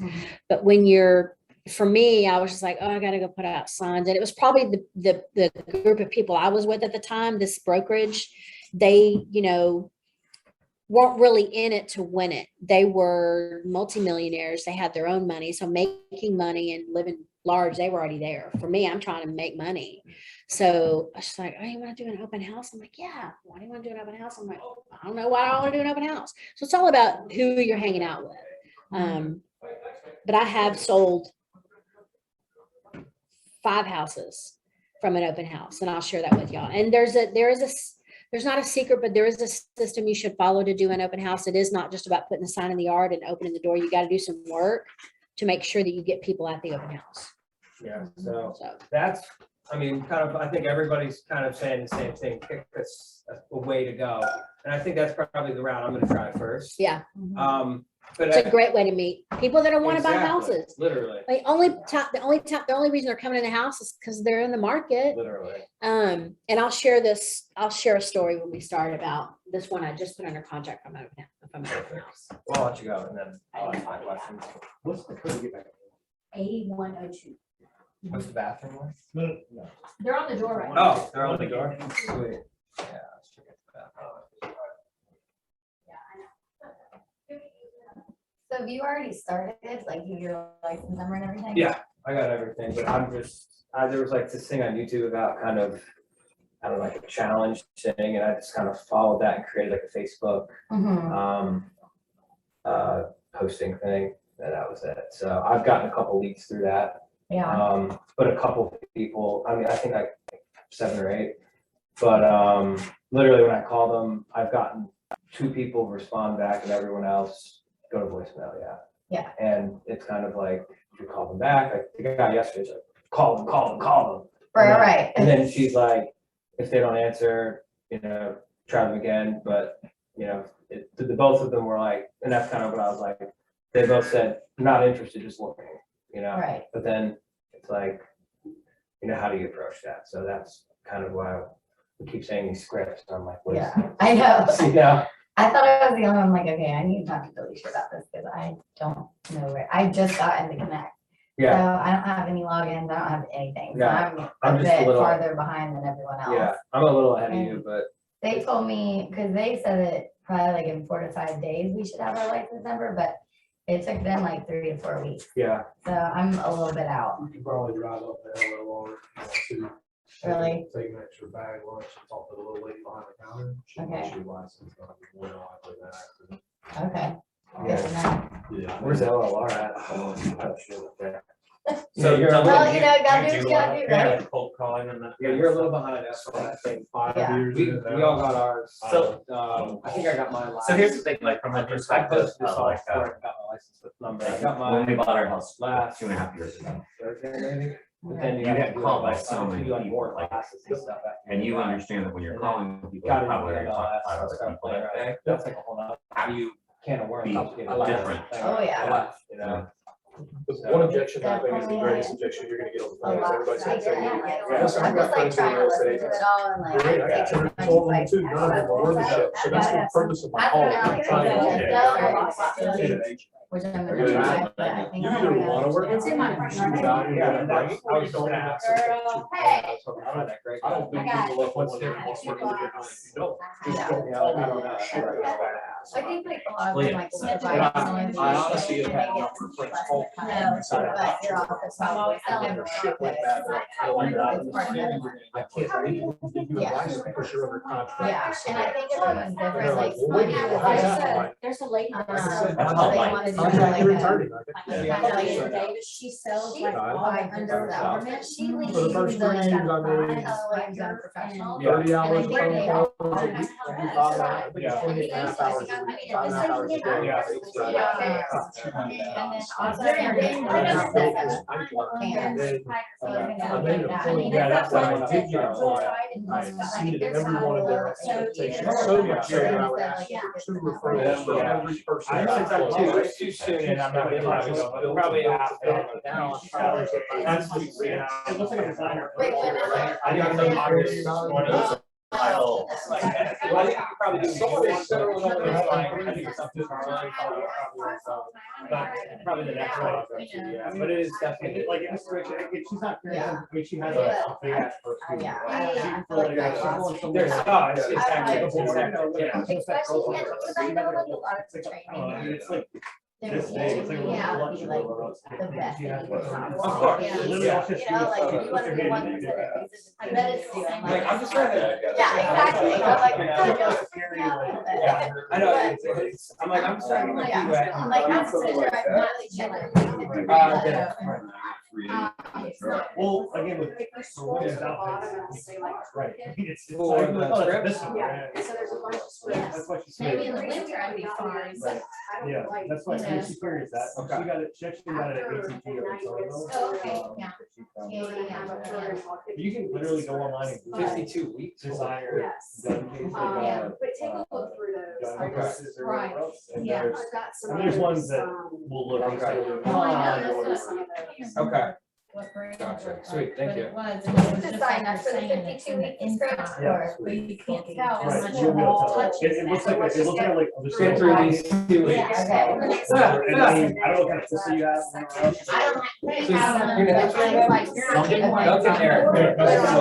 So how long have you been here for? I mean, I got I'm taking that. 5 years, gotcha. So it might be a stupid question. So are you on a team or by yourself?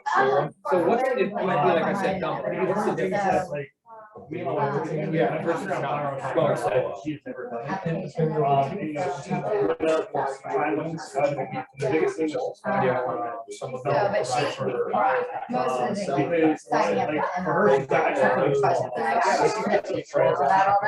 Dude, But, it's powerful, Right. so you try it out, you know, just like shoe shopping. If you're starting out new and you're. Okay. 10:20. Pretty social, yeah. So, Every single person. I know I need to. Yeah. Oh my gosh, I did it. So excited. I didn't need Kristen to do it. Yeah, I mean, I really want to do Yeah. All right. So let's talk about open houses. I wanted to share with you guys, someone was asking me during the break, why don't you like open houses? They're so fun. When I first got into the business, I think it was the people that I was surrounding myself with.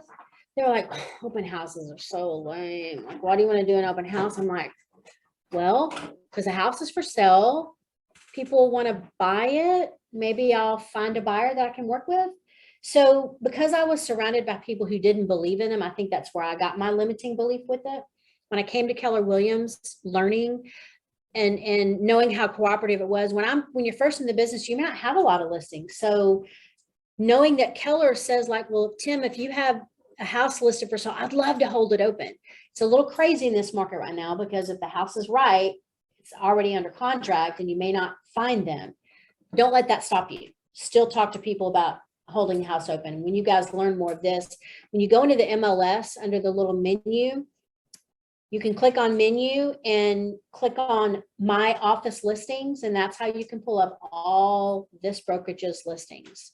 Most everything is under contract right now. I was looking at it yesterday. And you guys are all members of our closed Facebook page. Hey, I'm Denise. I need an open house. Who wants to let me hold their house open this weekend? So don't hesitate to go out there and ask, because the right listing agent will say, yes, please come hold my house open. And it could be that the seller doesn't want people in their house. So it could not be the agent, it could just literally be the customer or the client, that we have to do what they tell us. But after I got over that limiting belief, I learned quickly that you want to have the open house in the area that you want to work and at the price point you want to work. For me, I wanted to learn more about downtown. I had my own listing right near the Rutledge Cab Company. So I put an open house sign right in front of that open house on Saturdays during brunch time and Sundays during brunch time. Open house, 130 Darlington, come down and see me. From that one open house, I met this one young lady that brought like 4 friends with her. We didn't really hit it off. You know, you say, oh, the sellers asked that we sign in. I have to be able to show them that, hey, we got some traction today and I want to get your feedback on the house. And so she and all her friends wrote their name and email addresses down and their phone number. And I said, thank you for coming by. What is it? Tell me what you're looking for. Oh, I'm just thinking about buying a house. You know, I love downtown. I'm renting right now. It's getting expensive. I want to buy a house. Awesome. Well, hey, if you're not working with an agent, I'd love to help you. Oh, we're just out looking. We're just searching. And people, for some reason, at open houses are kind of hold it close to the chest, because I think someone's probably told them, oh, don't sign anything. I mean, it's just a sign-in sheet, I promise. You know, they don't want you to sign it. Someone's told, don't sign an agency agreement, or just don't sign anything. So when you're just yourself and you just say, hey, I love real estate, I love helping people, what questions do you have for me? And I don't care if they're working with an agent or not, because I really do love what I do, and I love talking to people about houses. So when they're there and say, sign the sign-in sheet, and they're getting ready to leave, well, give me some feedback. This is one of the other reasons we hold the house open, is the seller wants some feedback on what the general public thinks about the house. And people will tell you. So be prepared. Equally, when you take that information and go back to your seller, Mr. Seller, don't kill a messenger. I'm just telling you what everyone said. And I agree. And here's what I think we should do, whatever that may be. So your mental health background will help you in this business, because it will come in handy. But anyway, having this open house, this young girl came in with 4 of her girlfriends, kept in touch with her. Come to find out, she wasn't just browsing. She was ready. Like, I think after looking at the house and seeing what she could buy. So I ended up helping her buy her first house at $450,000. I didn't pay $450,000 for my first house. She ended up, one of the girlfriends that was with her says, well, if she can do it, I can do it. She spent $409,000 on her house. And I said, well, who else do you know that is just browsing? Oh, well, here I've got 2 other friends. Another young couple, they spent $380,000 on their first house. I did an open house for a listing, and this older couple came in, and they were tire kickers, but she was a commercial banker and I have a banking background. So we made a connection that way. She ended up calling me 2 months later, and they didn't put their phone number, they just put their names on the call list, because I knew she was kind of like guarded. You know, someone had probably told her don't sign anything. And when they were in their early 60s, they probably bought and sold houses several times. They didn't need me to tell them what to do, right? So come to find out, 2 months later, she reached out to me and said, hey, I just want you to know, hey, this is Kathleen Lamuccio. I was like, hey, how's it going? I remember you, you're the commercial banker, right? She's like, how do you even remember that? I said, I think it's because we made a connection, because I asked a lot of questions of people. So I remember who I'm talking to. And I'm not going to lie, when they left, I turned my sign-in sheet over and I made notes. There's nothing wrong with doing that. You guys will learn. You start talking to a lot of people and you're like, especially when you have 5 deals, you're like, okay, is that the one with this or that or whatever? Make notes, ask questions, because it'll come in handy. So she called me and I said, she goes, I can't believe you remember that. And I said, well, we had something in common, but I wrote a note. So we were actually interviewing you that day. When we went home, we started stalking you on Facebook. And a lot of people say in this business, don't share your political beliefs on Facebook. Don't share anything to do with politics or anything that you think might offend someone else. And I get that, but I'm pretty opinionated about things, and I share whatever I want to on my personal page. And because there's some things that I shared on my personal, don't be mean and ugly and hateful to people, obviously. But if you have a certain belief about something, be who you are, be authentic. I'm very real about being authentic, and I love everybody. I don't care where you are, who you are. I love everybody, right?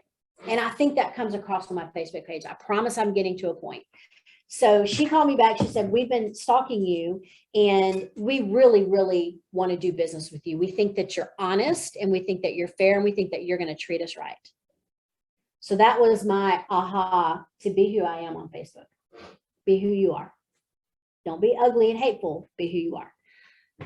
Not only did I help them buy a house for $459,000, I helped them sell a house at $530,000. Open houses work. And I'm so glad to hear that you guys have such a positive outlook on open houses, because would you say that the majority of agents like doing open houses? 60% of them probably hate it. But that's, If not more. yeah, but that's just more opportunity For us those to of us that want to hold it open. snag the market share. And when I was a broker in charge back at the other brokerage, people were like, well, you're a broker in charge. Why would you hold an open house? Because I want to make money. I like selling houses. This is what I do. What does it matter who I am? You know, it shouldn't matter. I just wholeheartedly believe in open houses. By the way, this one girl that sent me her 4 friends has already sent me 3 other people who have been in my pipeline for a while. So it works when you ask the right questions, internalize, memorize, personalize your scripts to ask people what brings you out.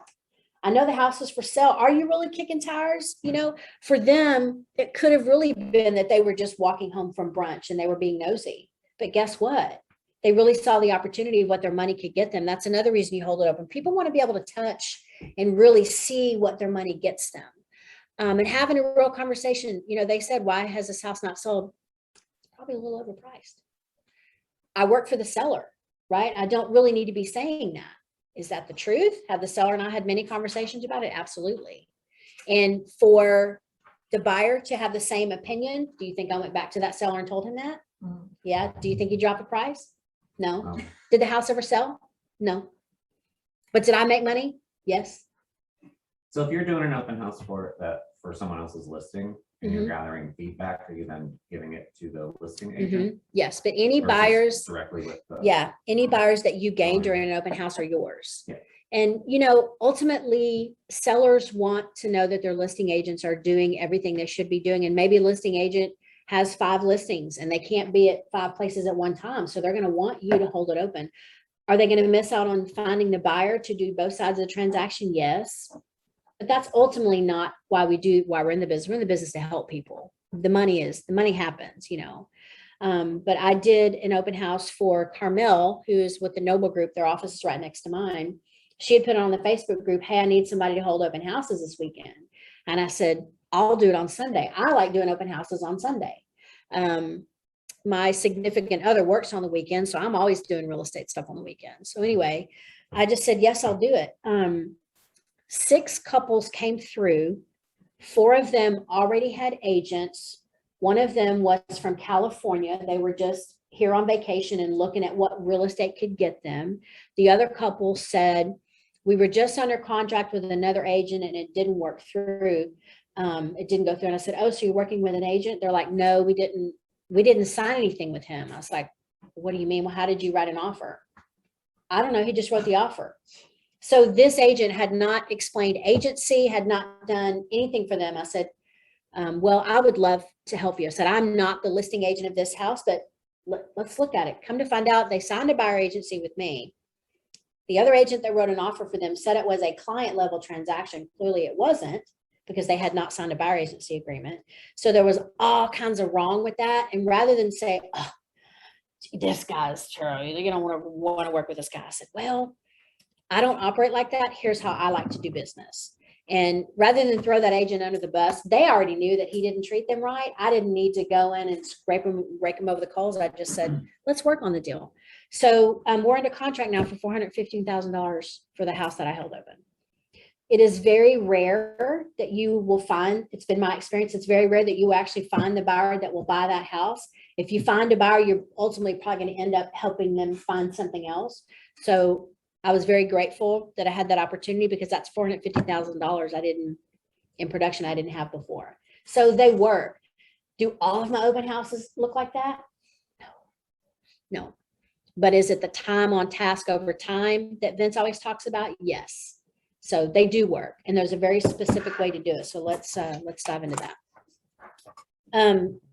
Besides what's on the screen, what are some other reasons you would want to do an open house? Lead generation. Yep. It's cheap, right? You don't have to do anything. The listing agent's already done the work. Now you got to do some manual labor. You got to go put the signs all over the neighborhood. You know, you got to. That's a good point. And think about that. Top of mind awareness. Yeah. Write that down. Somebody write that down. Well, it's also, Put that in your notes. That's, so if we're saying you want to work like a demographic, what better way to immerse yourself in that demographic? Yeah, and Because learn. You're going to be, you know, you should be choosing an open house in a property that suits you. In an area. Yeah. So then you're in that area, you're in that, and then the people that are coming in are going to be in that. So it's kind of. Yeah. So this house was, y'all can go look at it. It's 25 Wide Creek. It's on James Island, 3-bedroom, 2-bath. And it still blows my mind that first-time home buyers are spending $400,000 on a house, because my idea of a first-time home is like under 250, right? But that's where we are right now. Can't It's find it in crazy. Charleston. And you I know. can't, I and you gotta go to can't. Somerville and way. Yes, so when she put that out there, I'm like, James Island, yes. I mean, that's a popular look. James Island, obviously Mount Pleasant, West Ashley, you know, Somerville. I did an open house this weekend in Nexton. It was a house that had been built like 3 months ago, but didn't have a lot of luck. Not one, a neighbor came through. A neighbor whose daughter was a real estate agent for Carolina One. But he just was like, I can't believe they're already selling. They just moved in, but they had some personal issues. I don't know if in Nexton, because it was around a bunch of new builds, that they thought, well, we know everything about new construction. I don't know why. I didn't have anybody. And also it was tax-free weekend. Are they still building out there? Yeah. Oh, yeah. Yes, this was in North Creek Village. They're finishing it out. And then there's, if you go past North Creek, there's a whole big, what's that highway that goes between Nexton and Cane Bay? I don't know what it is, but 176. I live out there. It's 176. yeah. So the Nexton Parkway, where it loops around and kind of dead ends, all that area where the Cane Bay is in the back of Nexton is all that. And then they've got to still have a bunch of land they're selling when you're going up and down. It's crazy back there. So I don't know if it was because it's new construction. I'm not sure why I didn't get a lot. Yet I had a great conversation with that guy. I said, I know your daughter's a real estate agent. I said, if she ever gets out of the business and you know people that are looking to buy or sell, I would love to help them. It's a shot in the dark. You just never know in this business. Don't be the secret agent. Don't be 007. Everybody needs to know you sell real estate. Okay, awesome. Okay, while we get in the material, what other questions y'all have? Anything about open houses? We're gonna go through like kind of like the process, like, where you want to go. It's like, so I have an open house. Where's your open house? It's in St. Gary, it's in Somerville. Okay, is it in a neighborhood? Yeah. Is it a popular neighborhood? Did you do any research on the house? Do you think it's priced right? I found out this point I would do it. so. Oh, okay. Are you on a team and someone said you're doing an open house? No, I'm working, I'm on my own team, but I'm working, I'm by myself, but I'm working with you on it. Awesome. Okay. If someone doesn't assign you an open house, the way to find one is to go to the MLS and find our office listings first. There are some brokerages out there that will allow a non-member to hold a house open, but from a legal standpoint, the way South Carolina has written law, a broker in charge is always responsible for what happens at that listing. So like Carolina One does not allow non-Carolina One people to do open houses. Mike's done a couple for non-Keller Williams. Mike hasn't, he wants to focus on Hanahan. It's where he lives. He's super familiar with it. So if there's a house that doesn't have an open house, we're calling and see if we can get Mike in to do the open house. And friends, like a lot of I have friends that are different brokerages. Mhm. And I had one that was under contract the day before the open house. And he still under the open house. And I got a buyer from there, but I did get a lot of good conversations. Yeah. And what's another reason, you just brought up a good point. What's another reason to hold an open house besides finding a buyer to buy it that you can represent? It's leads, and it's lead generation. Have you talked about filling your database yet? It's all about lead generating and making non-met people, putting in your database and making mets out of them. I don't know if y'all have gotten that far down about how it goes, Gives you but a good honest reason to go around the door knob. Mhm. Without just, weirdo. That's what I watched. Yeah. and it gives a good reason to pick up the phone and call people. Every time I call someone about listing their house, it's either because there is already a house for sale in the neighborhood, one just went under contract at this price, or I'm holding it open. And if you truly come from value, in Keller, we always talk about come from contribution. If you're truly coming from contribution in this business, you're going to get it back. If you truly want to tell people, I don't know if you've heard, but houses are selling at this price right now, and they're flying off the shelves. Have you ever thought about selling? There's nothing wrong with asking someone that. You're sharing information.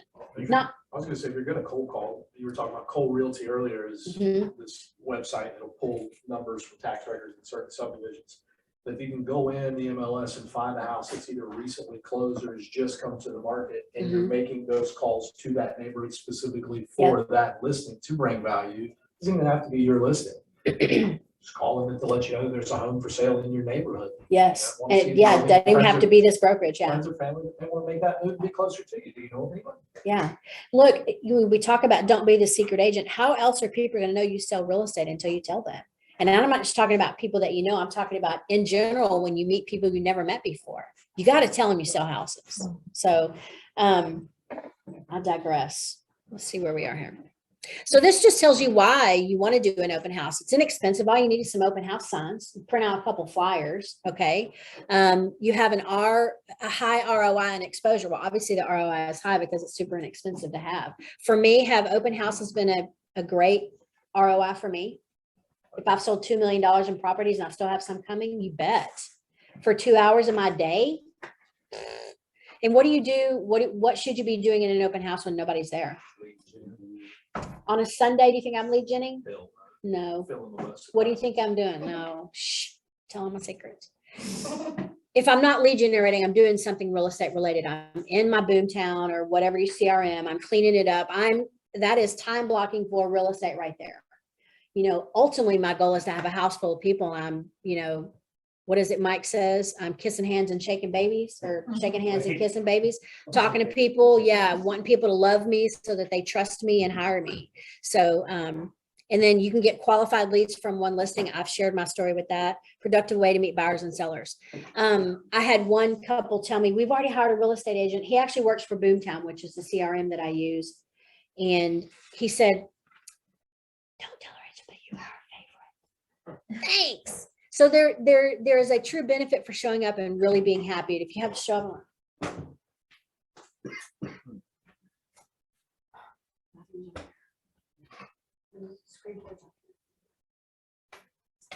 y'all, ain't nobody gonna have nothing from you. Be excited, be happy. You're in real estate. You love what you do. People will feed off your energy.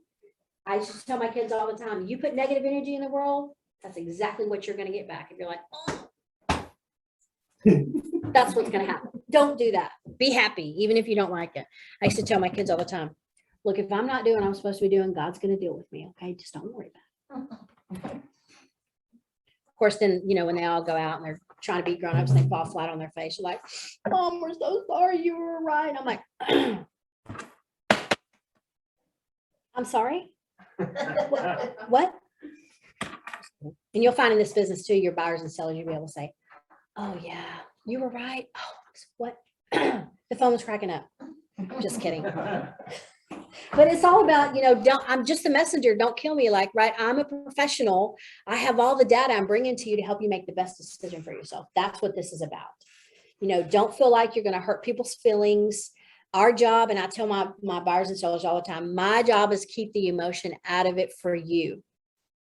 Your job is to communicate with me. We communicate together. I don't care what it is you have to say. I want you to tell me. I'm a big girl. I can handle it. Guys, if you don't have thick skin in this business, you better pony up. Right, Patty? Yeah, you get Mike, that over time. you I remember do. Crying the first time. I don't know, but they didn't want to work with me for some reason. Yes. Well, that was the universe helping you out, telling you you didn't need to work with him anyway. Have you guys taken the disc yet? You're a high I. Okay. You've taken the disc? Yeah, but I'm like 2. I'm like, Yep. definitely not a C. I'm like Yeah. far from C. You're an IS if you're a control freak. Okay. You are a C and probably a D. When I call it B, it's not really a good. The thing that, if you ever get a chance to take the disc exam, which I think KW probably has you do, but if you ever get a chance to take a class, it is so helpful in your business to understand from a high level how people are wired. When you understand how people are wired, you can communicate like they need to be communicated to, and they're like, yes, master. There's a 6-minute Yeah, it's YouTube a- video. It's a game How they changer. work. Yeah. You work. Oh, share it with us when you find it. But anyway, if you guys have a chance. Okay, so I underlined this in my section under the benefits, but I loved it because it kind of resonated with, I guess, what I want you guys to know with open houses. Your goal in holding an open house is not only to sell the home, it is to put yourself in the path of opportunity. The business opportunity to meet people, add to your database and set appointments. That's why we hold open houses. talk to people, talk to people, talk to people. Okay, the benefit, no, we already talked about that. I shared my story. Okay, guys. You are. Sure. Y'all, to be honest with you, I don't do anything in an open house. I don't take water. I don't bake cookies. Literally, your job is to hold the door open and to do the pre-work before the open house. There is some work you have to do, and that's one of the things that we're going to talk about here. What do you think are a couple things you have to do before an open house to make it successful? Let's just all brainstorm here. Okay, Promote it. how do you, what do you mean advertise? Social media, Yeah. signs, Mhm. Yep. Facebook Lives. newspapers. Call. Yep. Do circle prospecting. For those single agents out there, where will you get a circle prospecting list from? Is it feasible for you to do circle prospecting with like Cole Realty? Are you guys familiar with that? No? Okay. So if you can't circle prospect, what can you do to let the neighbors know? Circle prospect, circle prospect is, door knocking is a form of circle prospecting. But when I say circle prospect, I mean pick up the phone and call the neighbors. But I have a team, I have a system, I can do that. For those of you that aren't, what's another way to tell neighbors you're having an open house? Just canvas the neighborhood. Yeah, and why? Why would we do that? For buyers and sellers, same way you are. The same conversation you and I had. Yeah. Is that uncomfortable to go knock on people's doors when they don't want to answer the door? Only when it's 100 degrees. That's the worst. Mm-hmm. Could you do it like if your open house is on a Saturday, could you do it on a Friday? 7:30, right? Maybe towards the end of the day. Yeah. Y'all, there are going to be things in this business that you ain't going to want to do. But guess what? If you want to be True of any successful, business, though. you have to do it. There's nothing, not every part of what we do is perfect. I think the one thing that stood out in Keller Williams the first time at Mount Pleasant was the story of the 4-minute mile. Mm. Everybody in the world kept trying to run this 4-minute mile, and it was like the one thing that everybody wanted to accomplish. And then once the first guy ran it, everybody just gave up. It's the same as real estate. Like everybody in this business, we all do the same thing, but a lot of people just give up. You just have to keep going past the person next to you. You have to keep going, you have to keep going, you have to keep I hope a going. lot of people give up this year. What is it? Statistically, 80% of the people who get into real estate are gone in 24 months. Well, it's the 80-20 rule in 40%. everything. 20% of the agents do 80% of the production. It's the same thing in your business. What's your 80-20? 20% of what you do should result in 80%, should make up 80% of your results. So when people say, what's your 20%? What are you doing to work on your 20%? That's what they mean. Because really, we don't do a lot of things as a real estate agent, right? There's a lot of different ways we can do the things. You guys talked about the 10-4. I know Vince talked about the 10-4 on Monday, doing the 4 things 10 times, 10 handwritten notes, 10 phone calls, 10 houses. Thank you. There's another one. Putting 10 people in your database. That's the basics of what we do. Is there 9 ways to Sunday to find 10 people to put in your database? Yes. Don't try to get granular. Just do what someone tells you to do. Right? I'm don't keep it as simple as possible. Honestly, don't try to reinvent the wheel. Anyway, okay. Prepare, prospect, and pursue. What's one way we can prepare for the open house? Mhm. And read about the house. Yeah. Every time I forget to read those documents, I print them out just to have. You mean just like the so- disclosure? Yeah, Mhm. every time I forget, someone will ask me, so it's good to have on hand, but it's also good to just know. I always admit if I don't have the answer, I can find it for them. Yes. But There's it's nice to have some information, knowledge, so they trust you better. Is there something in your handouts? This doesn't give me a page, but it talks about what to do every day, Monday, Tuesday, Wednesday, Thursday, Friday, Saturday. Yep. Yeah, I want to talk about that. Monday, select your open house location and time, or volunteer to host an open house for someone in your market center. What if there is nothing available? You can set an appointment so you can set one for yourself. Oh, boom, hashtag boom. You're going to find that in this market now that there's not going to be houses available to do open houses. I don't know how we lucked out on yours, that you're doing one this weekend. Okay. Well, okay, let's talk about this real scenario. Let's talk about it without, be above board with it, but So it's a super nice house. Mhm. It's in, hand in hand. yeah, it's in the Bowen, the new Bowen. It looks like one of the top neighborhoods in, new neighborhoods in the country, actually. It's been awarded. Pretty cool. This house is in a section that it's all brand new. It's not cookie cutter so much either. And this one backs up to the water on Turkey Creek, which runs straight to Cooper River. But basically it was purchased by a guy that's a doctor, was planning on coming down here to live in it. He designed everything, had it built, and then his dad, who was also a doctor, decided to retire and hand it the business in whatever state he's in. So he never even moved into the house. It's been sitting there for a couple of months. It's at the same price point that it would be for somebody else to go in and design it for themselves. So it's could be a little bit overpriced.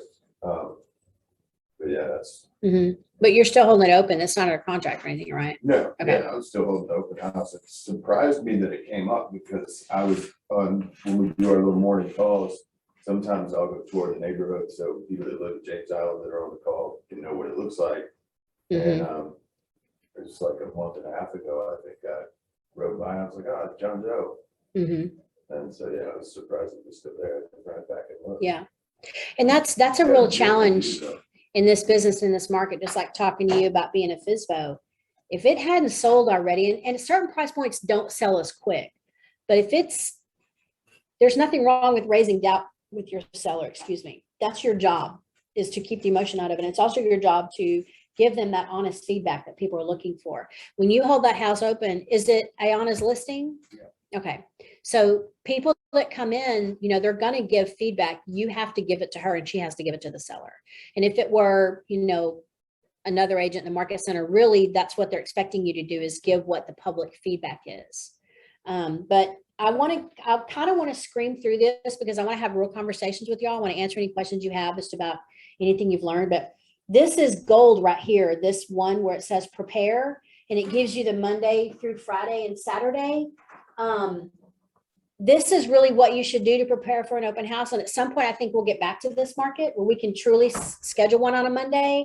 And then here's all the things you do going through. Our team has a specific process for this, and you can do it any way you want. But if you don't want to figure it out, this is telling you exactly right here what to do. And if you need help with how to get creative with marketing, show up in this office, sit in this room right here, and walk around and start talking to agents. What would you do in this scenario? What would you do in this scenario? I think our office is getting more busy since COVID had seemed to, settle down before. I don't know what's going on now, but anyway, show up and ask questions. I think that's huge. Do y'all have any questions on kind of this timeline here? Okay. Awesome.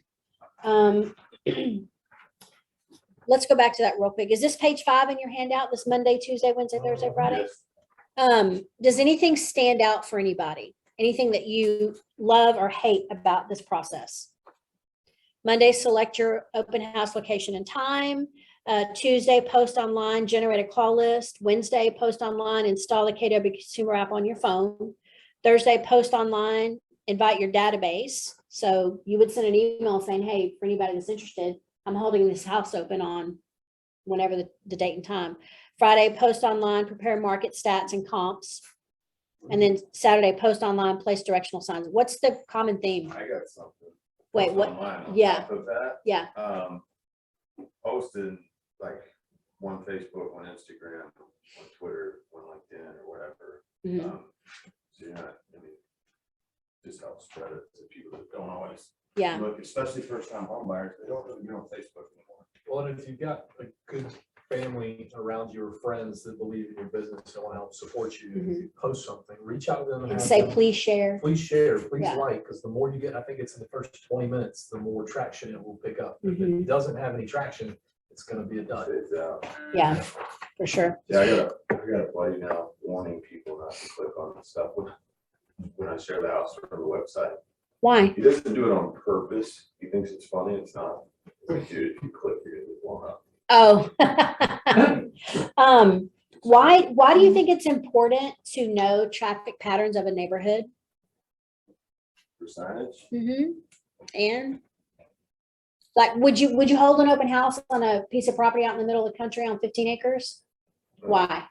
No one's gonna No sell one's that. driving So do your research when you're figuring out, like, when Carmel posted on Facebook that she needed somebody to hold the open house, I knew that area. I'm like, I will hold it open because I know James Island's crazy right now. So find a place that's active, find a place where there's lots of people. When I did that listing downtown on Darlington, that was in the north central neighborhood, I knew that Rutledge Cab Company did brunches on Saturday and Sunday.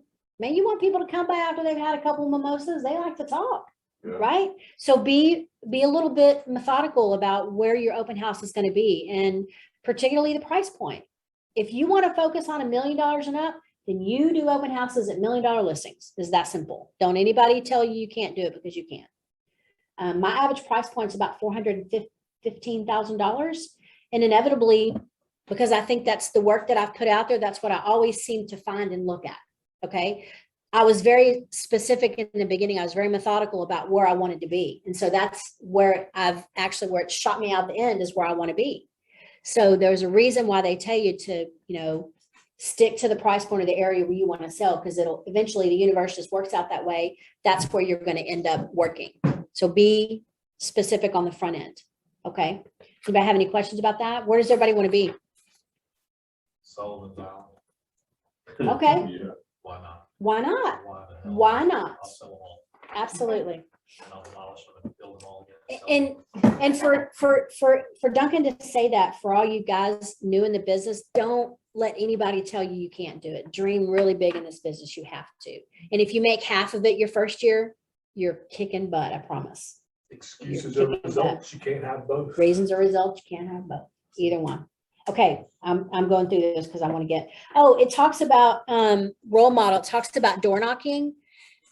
Door knocking is huge. I know it's 110 degrees outside, but do it early in the morning. Well, maybe not early in the morning. Be methodical, know the traffic patterns, understand, is this a neighborhood where there's a lot of kids?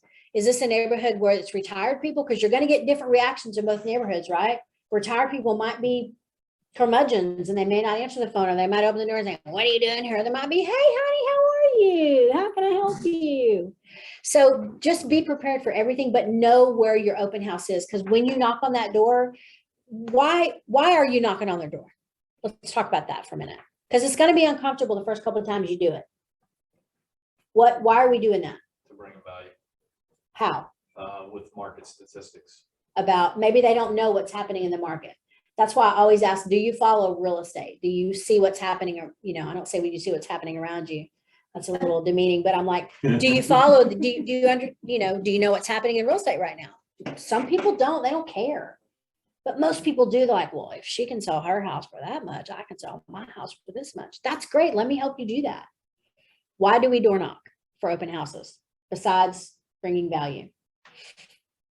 Think about the role play I had with him. What are some of the questions I asked him?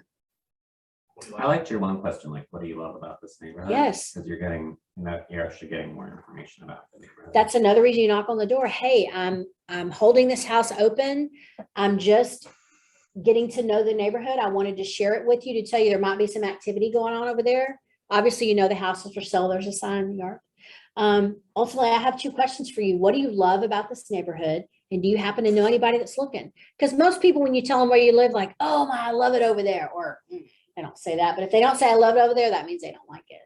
I'm just kidding. Most people say, yeah, I might know somebody coming in the neighborhood. So when you knock on the door, you're coming from contribution, you're sharing the real estate, what's happening around. You want to know, hey, I'm just trying to figure out, what do you love about the neighborhood? I want to be able to share that with buyers that come in. Do you at some point, when that person closes the door, thinks, that was really cool that they asked me that? Right? Because you are a professional, you are wanting to learn as much as you can. So you need to know as much as you can to share with people. And then obviously asking them, do you know someone that wants to move into the neighborhood? I think that's huge, because you might get a yes. Oh my gosh, can you give me their name and number? I want to call them and introduce myself and tell them I'm holding the house open. And then what are you going to do with that? When you get that phone number and that name, what are you going to do with it? Oh, you're gonna call, put it in your database, you're gonna get their phone number, and you're gonna set them up on a real estate search in that neighborhood. Automatically, you're not even gonna ask them if you can do it, you just do it until they unsubscribe. That's what I do. So it takes a little work on the front end for open houses, but I'm gonna tell you something, you put the right energy into it and they work. Okay. So we talked about share on social media, build rapport, qualify the lead to provide value. Have you guys done the LP Mama yet? Talk about it on- Yeah. So can you use portions of LP Mama when you talk to people when they walk in the door? Absolutely. Any real estate conversation you have, you should LP Mama people. Why? Mhm. Value for whom? For the potential buyer, if you're the selling agent working in the house. Honestly, I'm gonna say it's value for me. Because if they're not where they need to be, and I'm not trying to be ugly, but my time is limited, am I gonna spend a lot of time? You know, if the girlfriend came with her other friend and the girlfriend's like, "Oh, I don't want to buy a house. Do you think I'm gonna spend my time talking to her? Not trying to be ugly, but I'm gonna go straight to the source. There is a purpose for LP Mama. It goes back to scripts, what we talked about in the beginning. Know why you're there and know what information you want to get from people. There is a reason we do what we do. We don't just open the door and put a sign in the yard. We have to do some work before and after so that we provide real value to people when they're there. Miss Jones, a couple houses down, said this is why she loves the neighborhood. I didn't even know that's why people lived here. And sometimes you learn something about neighborhoods. You know, there's parts of Grand Oaks that they don't have access to the swimming pool. And I don't care if you want to buy into it, you can't. I didn't know that.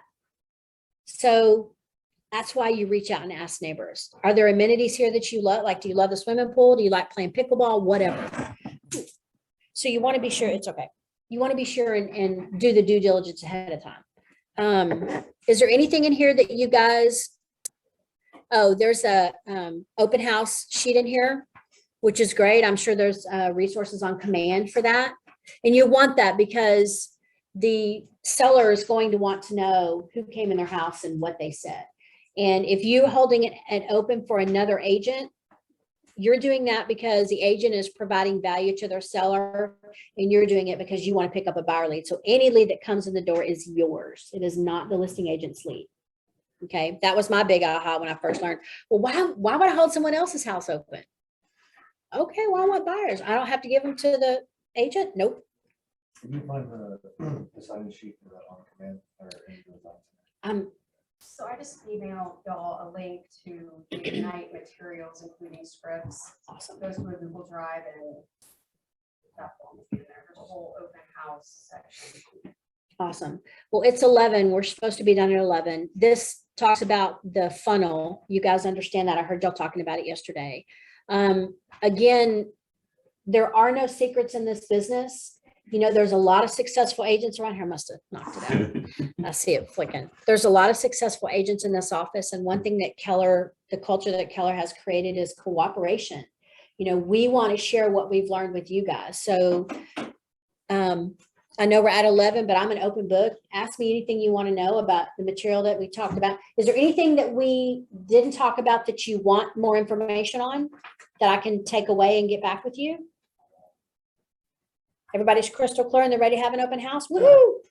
So the first step then is to really go on the MLS and go to the office listings, see if anybody has any listings available. Reach out to that agent Mhm. and see if they're willing to allow an agent to do an open house. And go to our closed Facebook page and Yeah. say, I'm a new agent. I want to hold an open house. I'm sorry, guys. I don't know why this is doing its thing.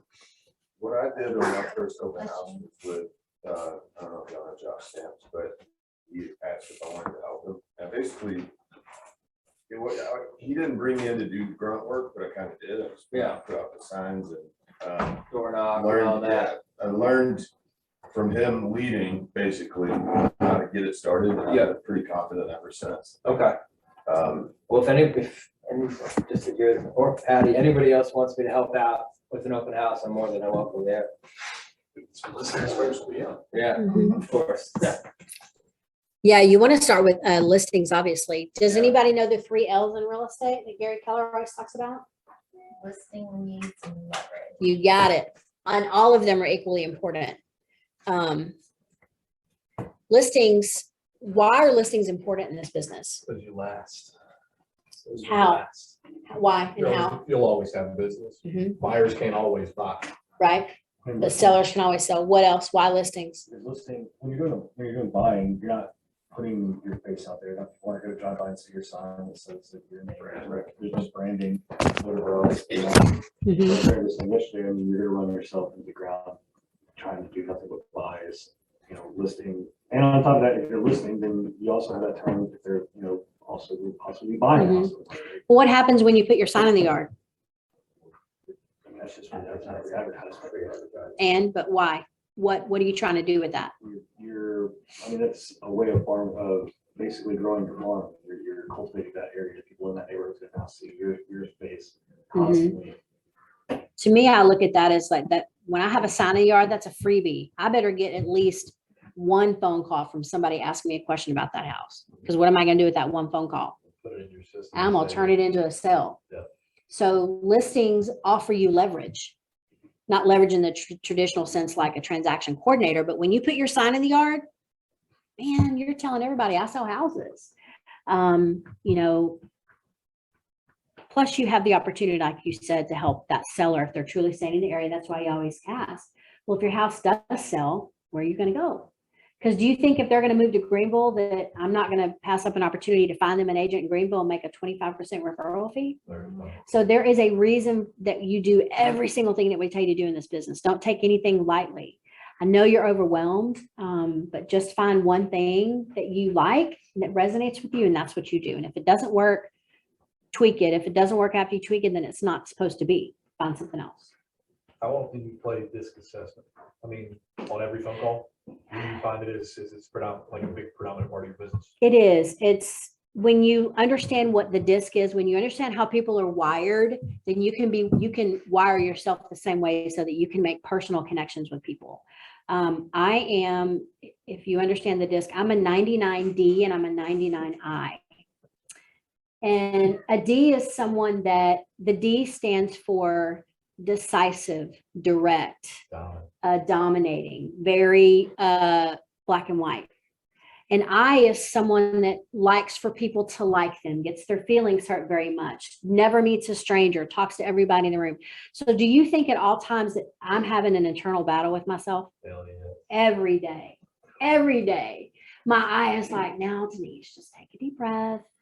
It's going to be okay. People probably might be a little bit intimidated by you because you're just so direct and you just love people. You say whatever you want. And my D is like, sit down, bitch, and shut up. So when I went through the disc and I really got down, and learned about it, I've taken several classes on disc. I just saved myself thousands of dollars on the shrink's couch. Because for years I wondered why, how could I be that way? How could I just not have a problem telling people, no, that's not what you do. I still do it, but I just don't say it that way anymore. Do you see what I'm saying? So when you really understand that about yourself, you can also use that when you're talking to the general public. You can make connections. When you said you were a control freak, I'm like, yep, she's a C. And because whenever you were talking about listing, like you had your FSBO, you were talking with your hands and you were giving me a lot more information. When you ask someone a straight up question, they give you lots of information. They're an I. They're very gregarious. They like people to like them. They, want to like you. And like Patty, get their feelings hurt when someone doesn't like them.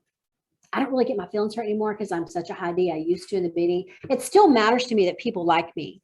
But the other side of that, I also like people to respect me. So then there's that.